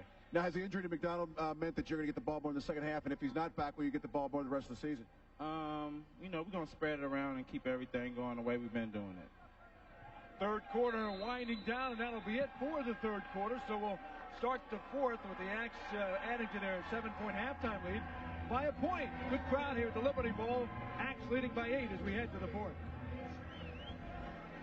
Over 21,000 on hand at the Liberty Bowl for the Axe home finale this year, including Jim Yamada's parents, some from a long way, including that man right there, Jim Yamada. He doesn't miss himself too many times when he's on the big screen. No, he's always watched those things. Very much in tune with that. Wow. Pitch by for Ketric Sanford, who has a 30-yard touchdown. He puts his nose down into Ron Carpenter, and he drives Carpenter like a hammer into a nail there, getting near midfield. That was one of the most interesting plays I've seen in a long time. They called it a flip 90, and what happened is everybody went to the offensive right, except for the guy getting the ball. Check it out. Everybody goes right, except Sanford. Holy cow, look at that. And if the problem is, when you're in defense, a lot of times you're reading your blocker. You're reading the lineman. You're taking all the keys to taking where the ball's going to go. And unfortunately, they read their keys, read everything, except Sanford going to the left all by himself. What number? The encroachment. Offsides defense number 93, unabated to the quarterback, 5 yards, first down. I was wondering about that one. Unabated to the quarterback. Does that get you any extra points on him? Check it out here. You know, you're going to see everybody going to the top of the screen offensively. All the defenders reading that way, and he pitches it back to Sanford going all by himself. If it wasn't for the safety getting a good Carpenter, getting a good angle, and he wouldn't have been slowed down enough for anybody to make a tackle on the guy. And even then, he drove him a good 5 more yards. That's what they call open field, right? That's what's called open field. Rock, nothing open there. Gain of a couple for Sanford. How about the Memphis rushing, though, without Salam today? Very effective with the duo of Morgan and Sanford. You know, there were some people saying that without all those guys injured, there may be 60 passes by Druckenmiller. But they were way wrong. Rock has thrown it 17 times today.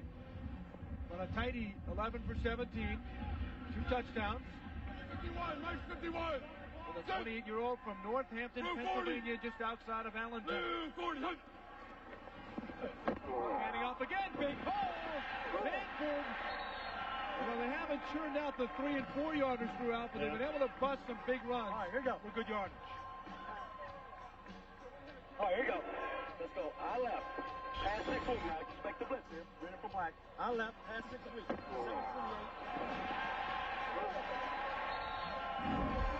Black guard on 1. Ready, break. Jimmy Brown. Over here. Grew up 40 miles out of South Knoxville. Nice 59. Big Elvis fan. He says you have to love some country, too, if you're from Sweetwater, Tennessee. So he's a big music fan. Druckenmiller in traffic, going to take off. Got a little block from the referee. For the game, it's a first down. Good job, fellas. Good job, fellas. Damn. I thought I had the first. Down. They have not marked it yet. Good job, fellas. I believe they have. Yes. Wide open? Players. That's a big hole. Okay, here you go now. Is it? Damn. Druck, you got me? All right, all right. All right, slot. Ride right. Damn, I thought about it too. Yeah, all right. Yeah, I'm going to go 788 is what I'm going to go. Get some water in there if you can.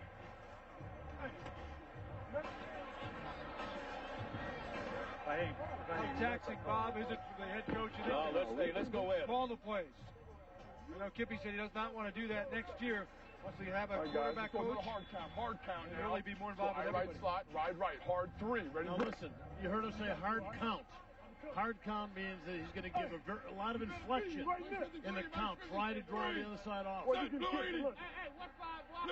There you go. Buck handing off. Sanford got a couple of yards on first down. Yeah, but Richie made the stop. For the head coach to call the plays, I mean, I think a lot of coaches want to be in a position where they have that kind of control. But after a while, there's so many things that they have their eyes on that it's like it's almost like, man, I don't know if I can do this and pay attention to all the other things. Let's go. Strong left zip. Deep base left. Away to smash. On 1. Ready, break. Kippy was the offensive coordinator for Jimmy Johnson in Miami, so it's a Mike 51. Mike 51. Former quarterback for Memphis. Blue 80. 1975. Blue 80. Brought back to pass, pressured, look out. He somehow squeaked through a couple of guys before Matt Kennelly took him down behind the line of scrimmage for the sack. I don't know how that's what that big body got through about 4 guys. I don't know. He just was toughed it through. Dolphin. That's what this offensive lineman call a lookout block. Look out.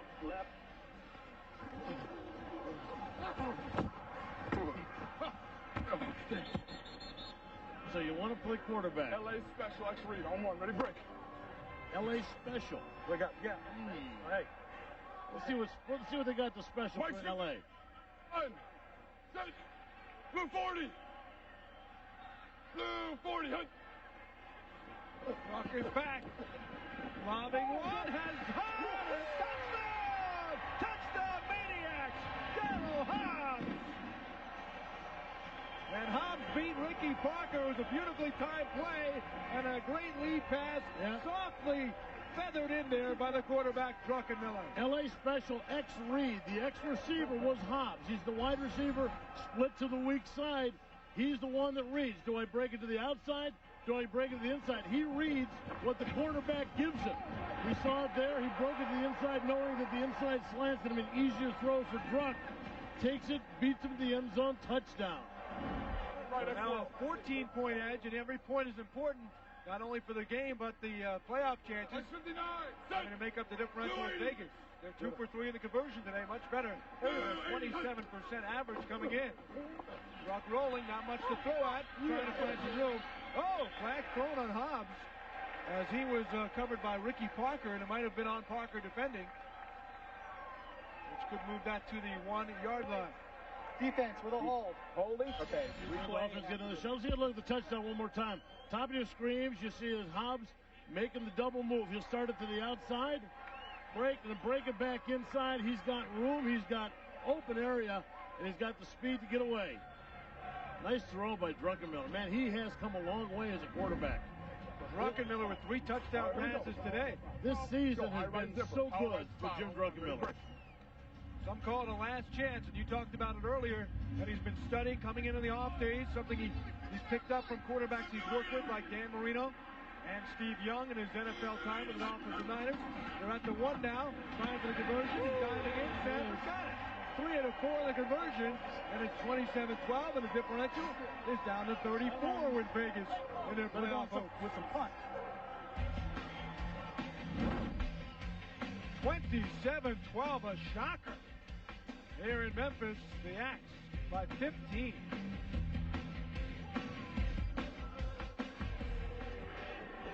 Next Saturday at 8 p.m. Eastern, 5 Pacific on NBC. A change in the schedule.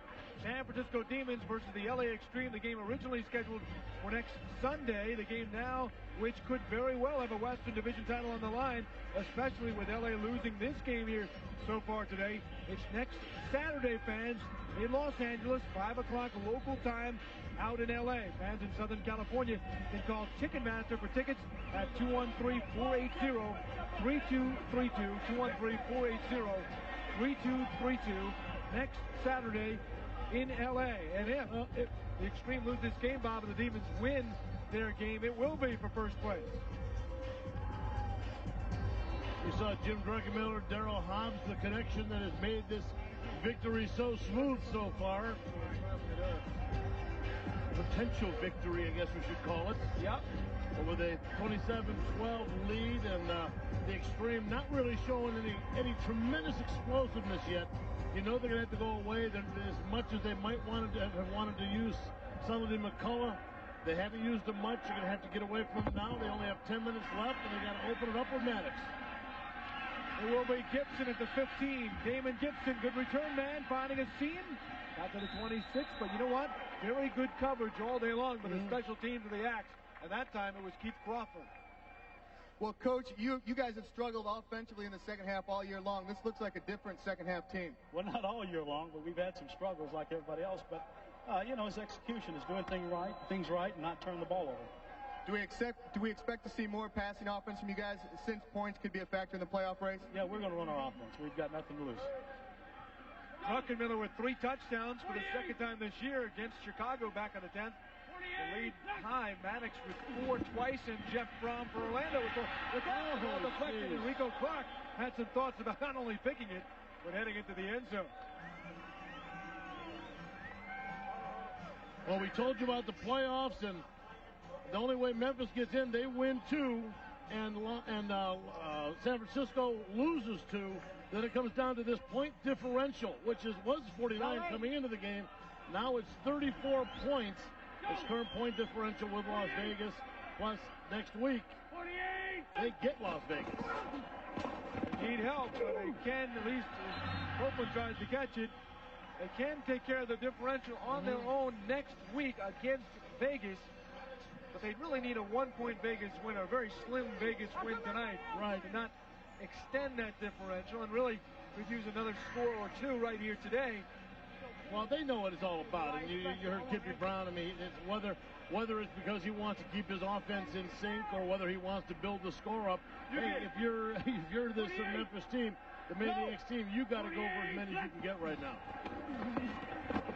Maniax under pressure. He's hit hard by Marvin Thomas. The ball squirting free.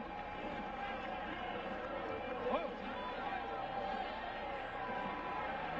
Maniax having words with Marvin Thomas. Flag thrown. Maniax a fiery guy. He is a guy that likes to fight his own battles. One of your guys did something too. Hey, back up! There's no doubt there's some frustration going on there. It was number 90, Marvin Thomas, coming in to make the hit on Tommy Maniax. And, boy, after the play was over, Tommy just went straight to him. Here it is. You see Marvin Thomas right there, catches him underneath the arm. Well, he threw a couple of little extra shots in there for good measure. Defense. Personal foul. Offense. Those penalties cancel. And 4th down. It was a clean shot. In fact, it was a beautiful, if you're a defensive lineman, it's a beautiful shot, catch him under the arm like that. But when he took him down, there was a little extra jabbing going on by Marvin Thomas.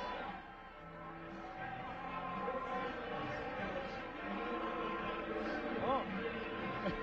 That's Shante Carver. Throw the ball to Tommy Maniax. Kind of a lame sort of attack, but you got versatile players out here. You got a punter as the 3rd-string quarterback.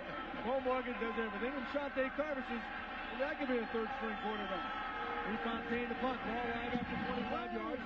Good moving punt from the left foot. At the 35, back to the 40, breaks the other way, and he's taken back by Damon Gibson. A little bit chippy here in Memphis as the Axe look to add their 15-point shocking lead over LA.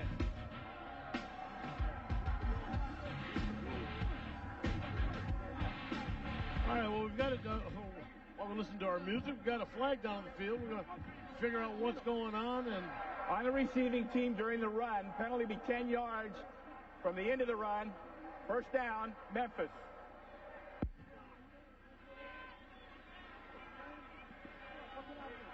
(27-12) Memphis. 8:27 to go. Back in Memphis, the Axe up by 15, a team that had lost 3 of the last 4 games against the team that had the hottest in the league, that won 4 straight, 6 out of 7. Look at those numbers. 308 total yards. We told you they've been averaging 311 yards per game, but have been able to put the points on the board. Well, today they found the formula for putting it all together. The game, 12 over their average this year scoring. Tommy Maddox, at the end of that last series, you started a fight with about 650 pounds of D linemen. What was going on in there? Well, I'm not going to let anybody punch me after the play, and for the officials to sit there and let that crap go on is unbelievable, but, that's the way it is. Well, you're a brave man, but are you done for the day? I don't know. I still think we got a chance to win. Well, Tommy said he got an extra punch from Marvin Thomas. Perhaps we can catch up with Marvin on the sideline. See if that was the case. Looked like there was some extra business after the actual hit. I bet he says no. We'll see. Sanford gets up to the 37, 38-yard line. Looks like Maddox may be coming out. And well, we also saw Milanovic starting to warm up a little bit, but that could be normal. Just being the 7 minutes left in the fourth quarter. Might want to just spark him a little bit. Gun. So much on the line tonight in the UPN game. San Francisco, if LA loses, faces the possibility of losing and being out of the playoffs, or winning and all of a sudden having a shot at the division title on NBC next week at 8 o'clock in LA on Saturday. Nice pass again, smooth hands on him, gets up to the 48. And if you looked at this game and wonder which team was hot and in first and which team was in last, you'd surely say the team in the teal is one of the better teams. Absolutely. They today have put everything together. It's very strange. I mean, a couple of weeks ago, we took this LA team and watched them against what was then the best undefeated team in the league, the Rage, and watched the LA Express just dismantle them. Well, today they come in with this the Xtreme, with a team that just can't be stopped. They come up against Memphis, and they can't do anything to get points on the board. First down for the Axe. They're going to hand off, use some clock. Sanford. Selling. On 3. Okay. All right, here we go. Let the clock run now. Here we go. Outright zip. Pass 56. 58 Z read.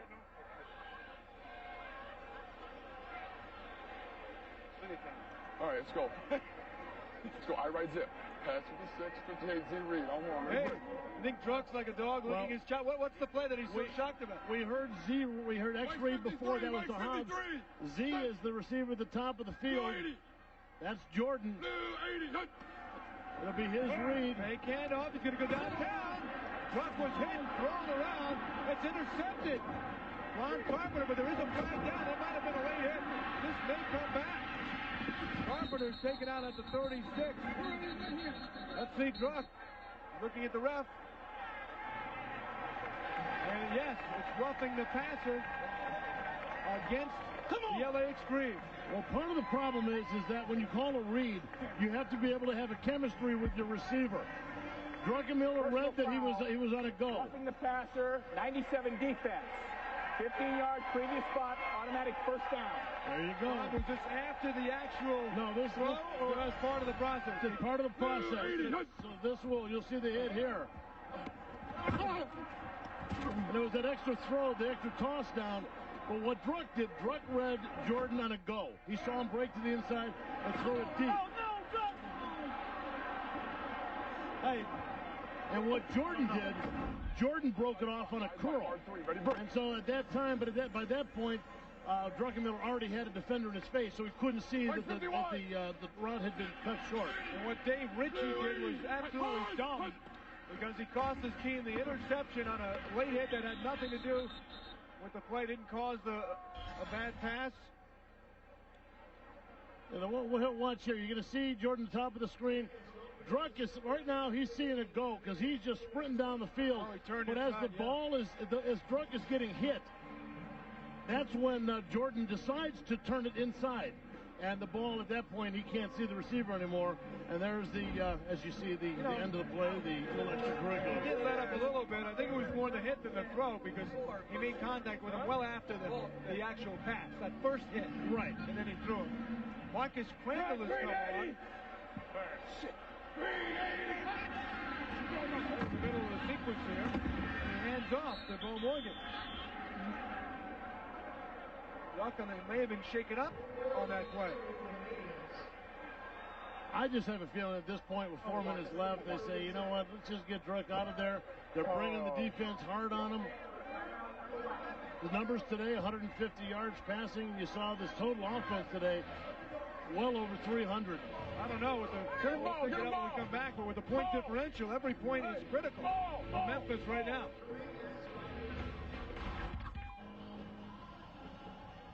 Jim, you're over here on the sidelines relaxing, but there's a point differential that could come into play in the playoffs. Would you like to be back out there, and how do you feel about that?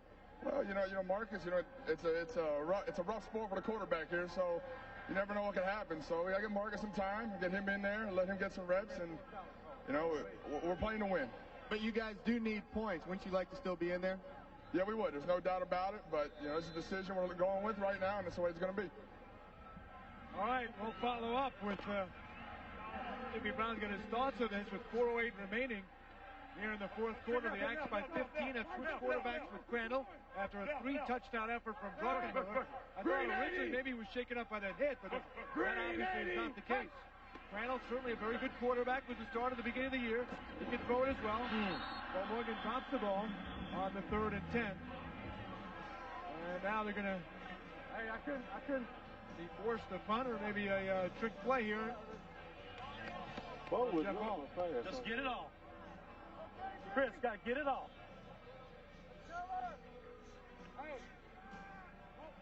That's kind of a hard decision to understand from my shoes here, Bob, thinking that if your slim playoff hopes are all contingent on this point differential, why would you take the guy out who's having a big game against the very tough Xtreme?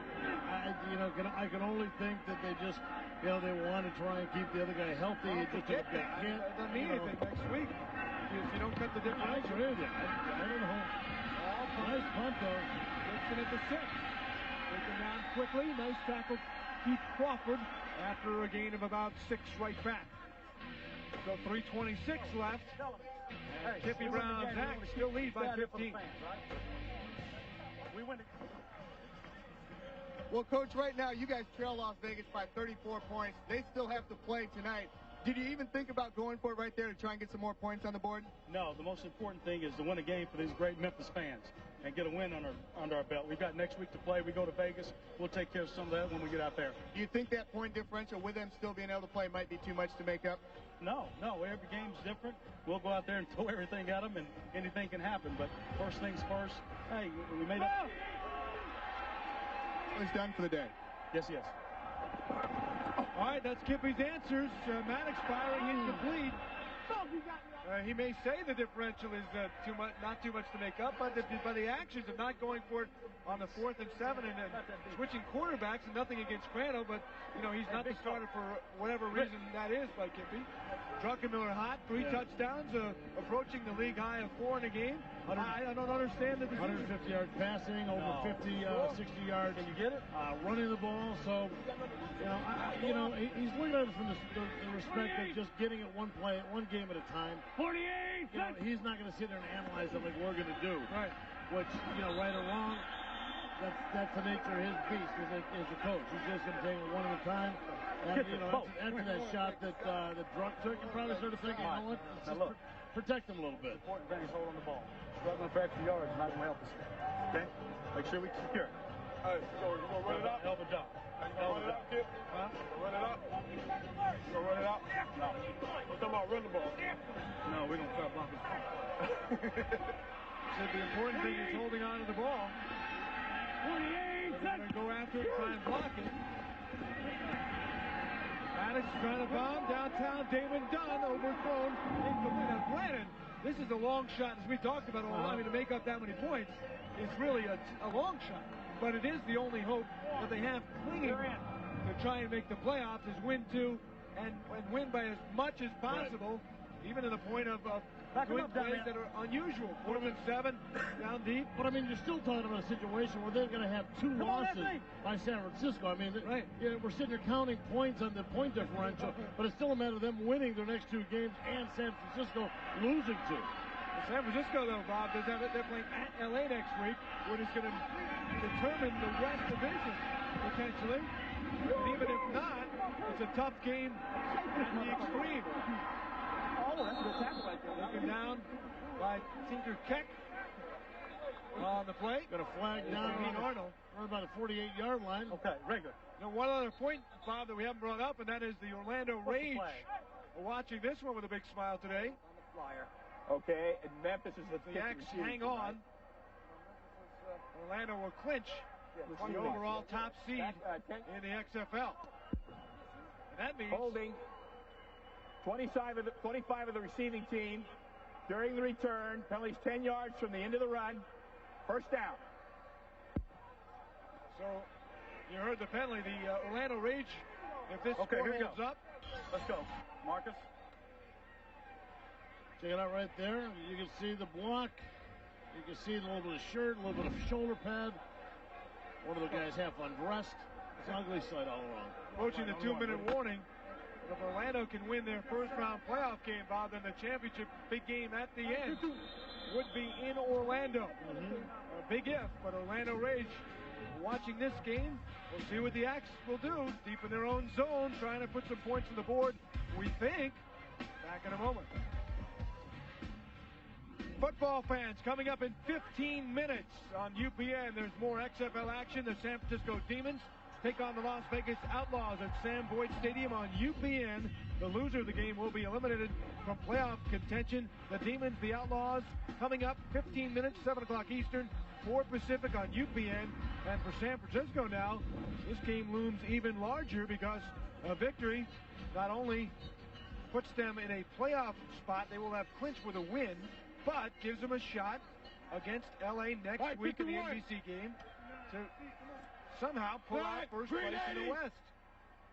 And that chance remains if Memphis can hang on here and San Francisco can win their game. Of course, the Axe are hoping for a Demon loss to keep their playoff hopes alive. And we talked about the change of quarterback, Marcus Crandall, and the choice. Okay, why not go for more points, just in case it comes down to a point differential. Marcus Crandall goes in. You can still go for the points with a new quarterback. And obviously, Bob, no urgency has been sent to this team. They're slowly moving to the huddle. They're running off tackle. I mean, just hand the ball off. They're not trying to buy time.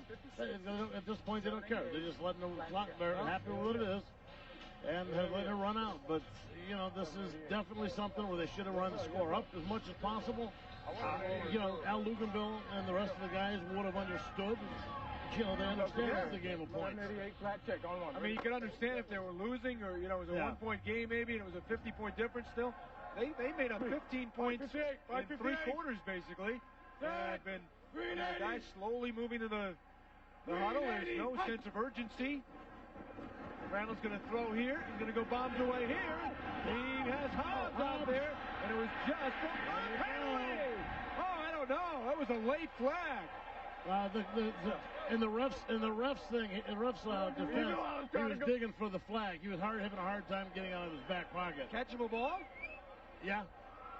Really? Ball was catchable. He was moving right on behind him. Defense number 29. Automatic first down, spot of the foul. Ricky Parker on the back. We couldn't, from our angle, it was kind of tough to see.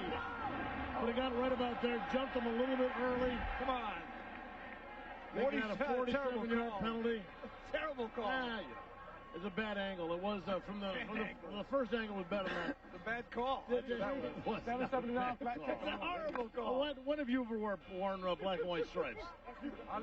Hey, you watch the game. You don't have to be a rocket scientist. Green 80. Thank goodness. Green 80. First and 10, Crandall. Play action. They're going to go for the end zone here.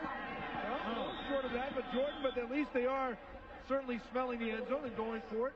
Like we were saying just a minute ago, their first play out, they go run off tackle right. You start thinking, okay, they're just going to let the time run out. And obviously they, maybe Kippy Brown's discussion with our Kip Lewis was changed his mind a little bit. Read right, 580 shoot. Pop. Let's go. Here you go. Strong right zip. Let's go. Strong right zip. Read right. 580 shoot on one. Ready? Marcus Crandall out of East Carolina. Led the Pirates to a couple of bowls, including a Liberty Bowl win here in Memphis in his college days. $1.39 to go. In motion is Crawford. And Crandall is throwing down a flag. He's thrown down. That'll be a hold on that one. With the sack, though, they might just decline the penalty. Yeah, well, they're putting them. What's the flag?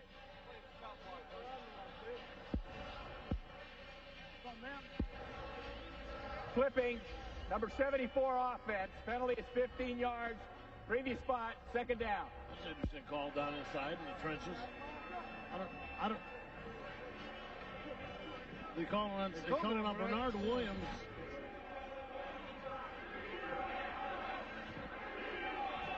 The left tackle there. Never even touched him. That's two for two. That's two brutal calls. That was actually one brutal call. The other one before that. Trying to even up, I think. He knew it was such a bad call. He better even that up. They got him for intent. And bad thoughts. It was intense. Intent to clip. So now, third and 20 yards. Third and 17, they're listing it. Let's go. Our left slot. Now it would be a 49-yard field goal attempt if they don't get this in terms of any yardage.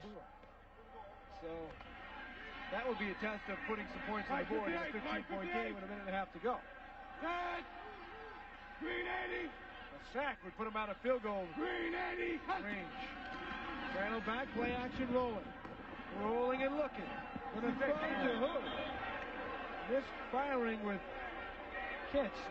Part of the problem you get with a new quarterback who doesn't get a lot of reps is the fact that his vision gets a little constricted. He gets a little nervous, doesn't see a whole lot of things. He had Beau Morgan sitting all by himself.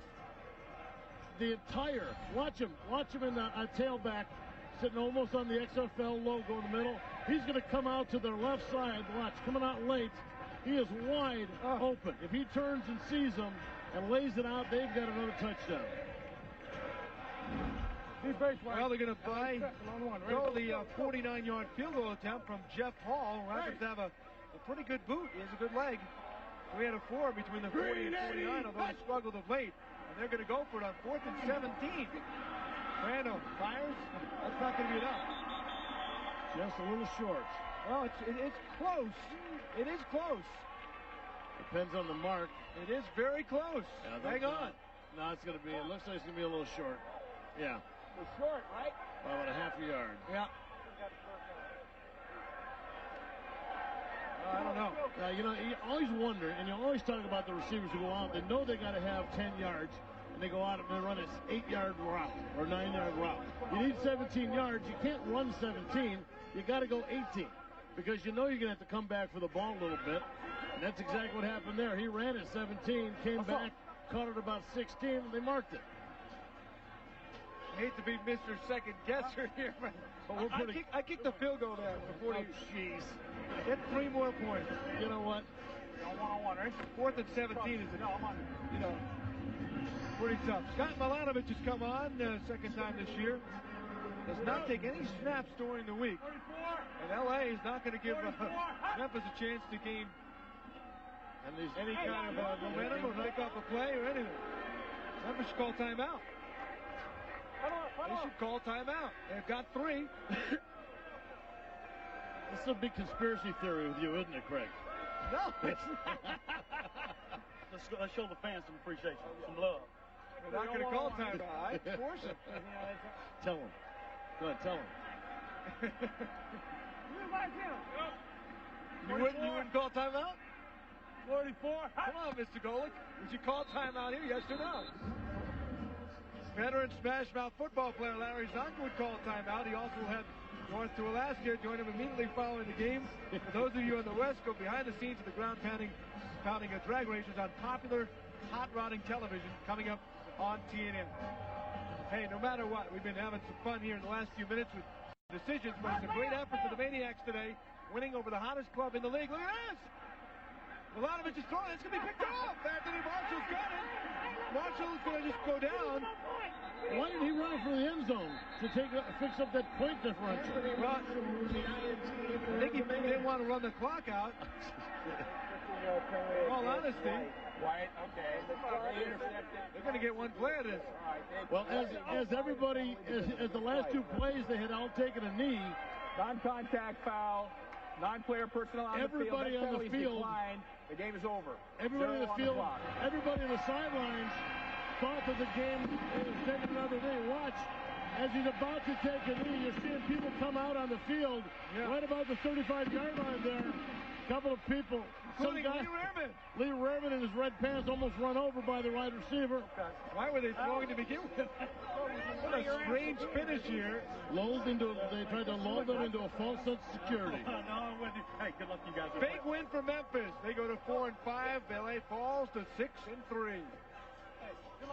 Hey, Coach, a great win for you guys. You got to be happy the way your team played today. These guys came out, and the turnovers in the first half, you can't do that.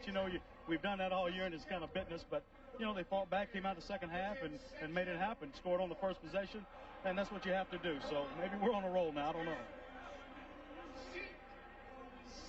Coach, got to be a tough loss, a little disappointing, but you're still in the playoffs, and you still control your own destiny at home next week. Well, no question about it. We did not play well today, and part of that is because of Memphis. But you got to bring your A game every week in this business, or somebody's going to get you. And we certainly didn't have our A game in any aspect of the game today. So we'll go back, lick our wounds, and see if we can't beat San Francisco next week. Well, you got San Francisco at home next week, but of course, early in the first half, you lost Darnell McDonald. Got to be a big loss for you. Well, we'll see. We've won with him without him before, and we'll do it again. If you guys can get rid of these turnovers, you guys are going to have a powerful team. Yeah, I think it's been like that all year. It's just something we got to really concentrate on. We got lucky with mine at the end there, but I think we showed our potential at times. It's just a matter of just getting it done. So Shin Yamada and company win a big one by 15. Memphis Maniax is showing some signs of what they hoped to show all year, but nevertheless a big win, keeping their slim playoff hopes alive despite the point differential. No doubt about it. This was, and again, I think we see the continued maturation process of Jim Druckenmiller, a guy with so much potential coming out of college, taught by a couple of the best NFL quarterbacks, Steve Young and Dan Marino. Finally, some of it must have sunk in because he has learned how to become a professional quarterback. Once again, our final score, Memphis 27, LA 12. Football fans, more XFL action coming up right now. Over on UPN as the San Francisco Demons take on the Las Vegas Outlaws at Sam Boyd Stadium in the Sin City. For Bob Gola, Kip Lewis, and the Red Pen and Lee Rehrman, I'm Craig Benavini saying so long from Memphis. You've been watching the XFL on TNN.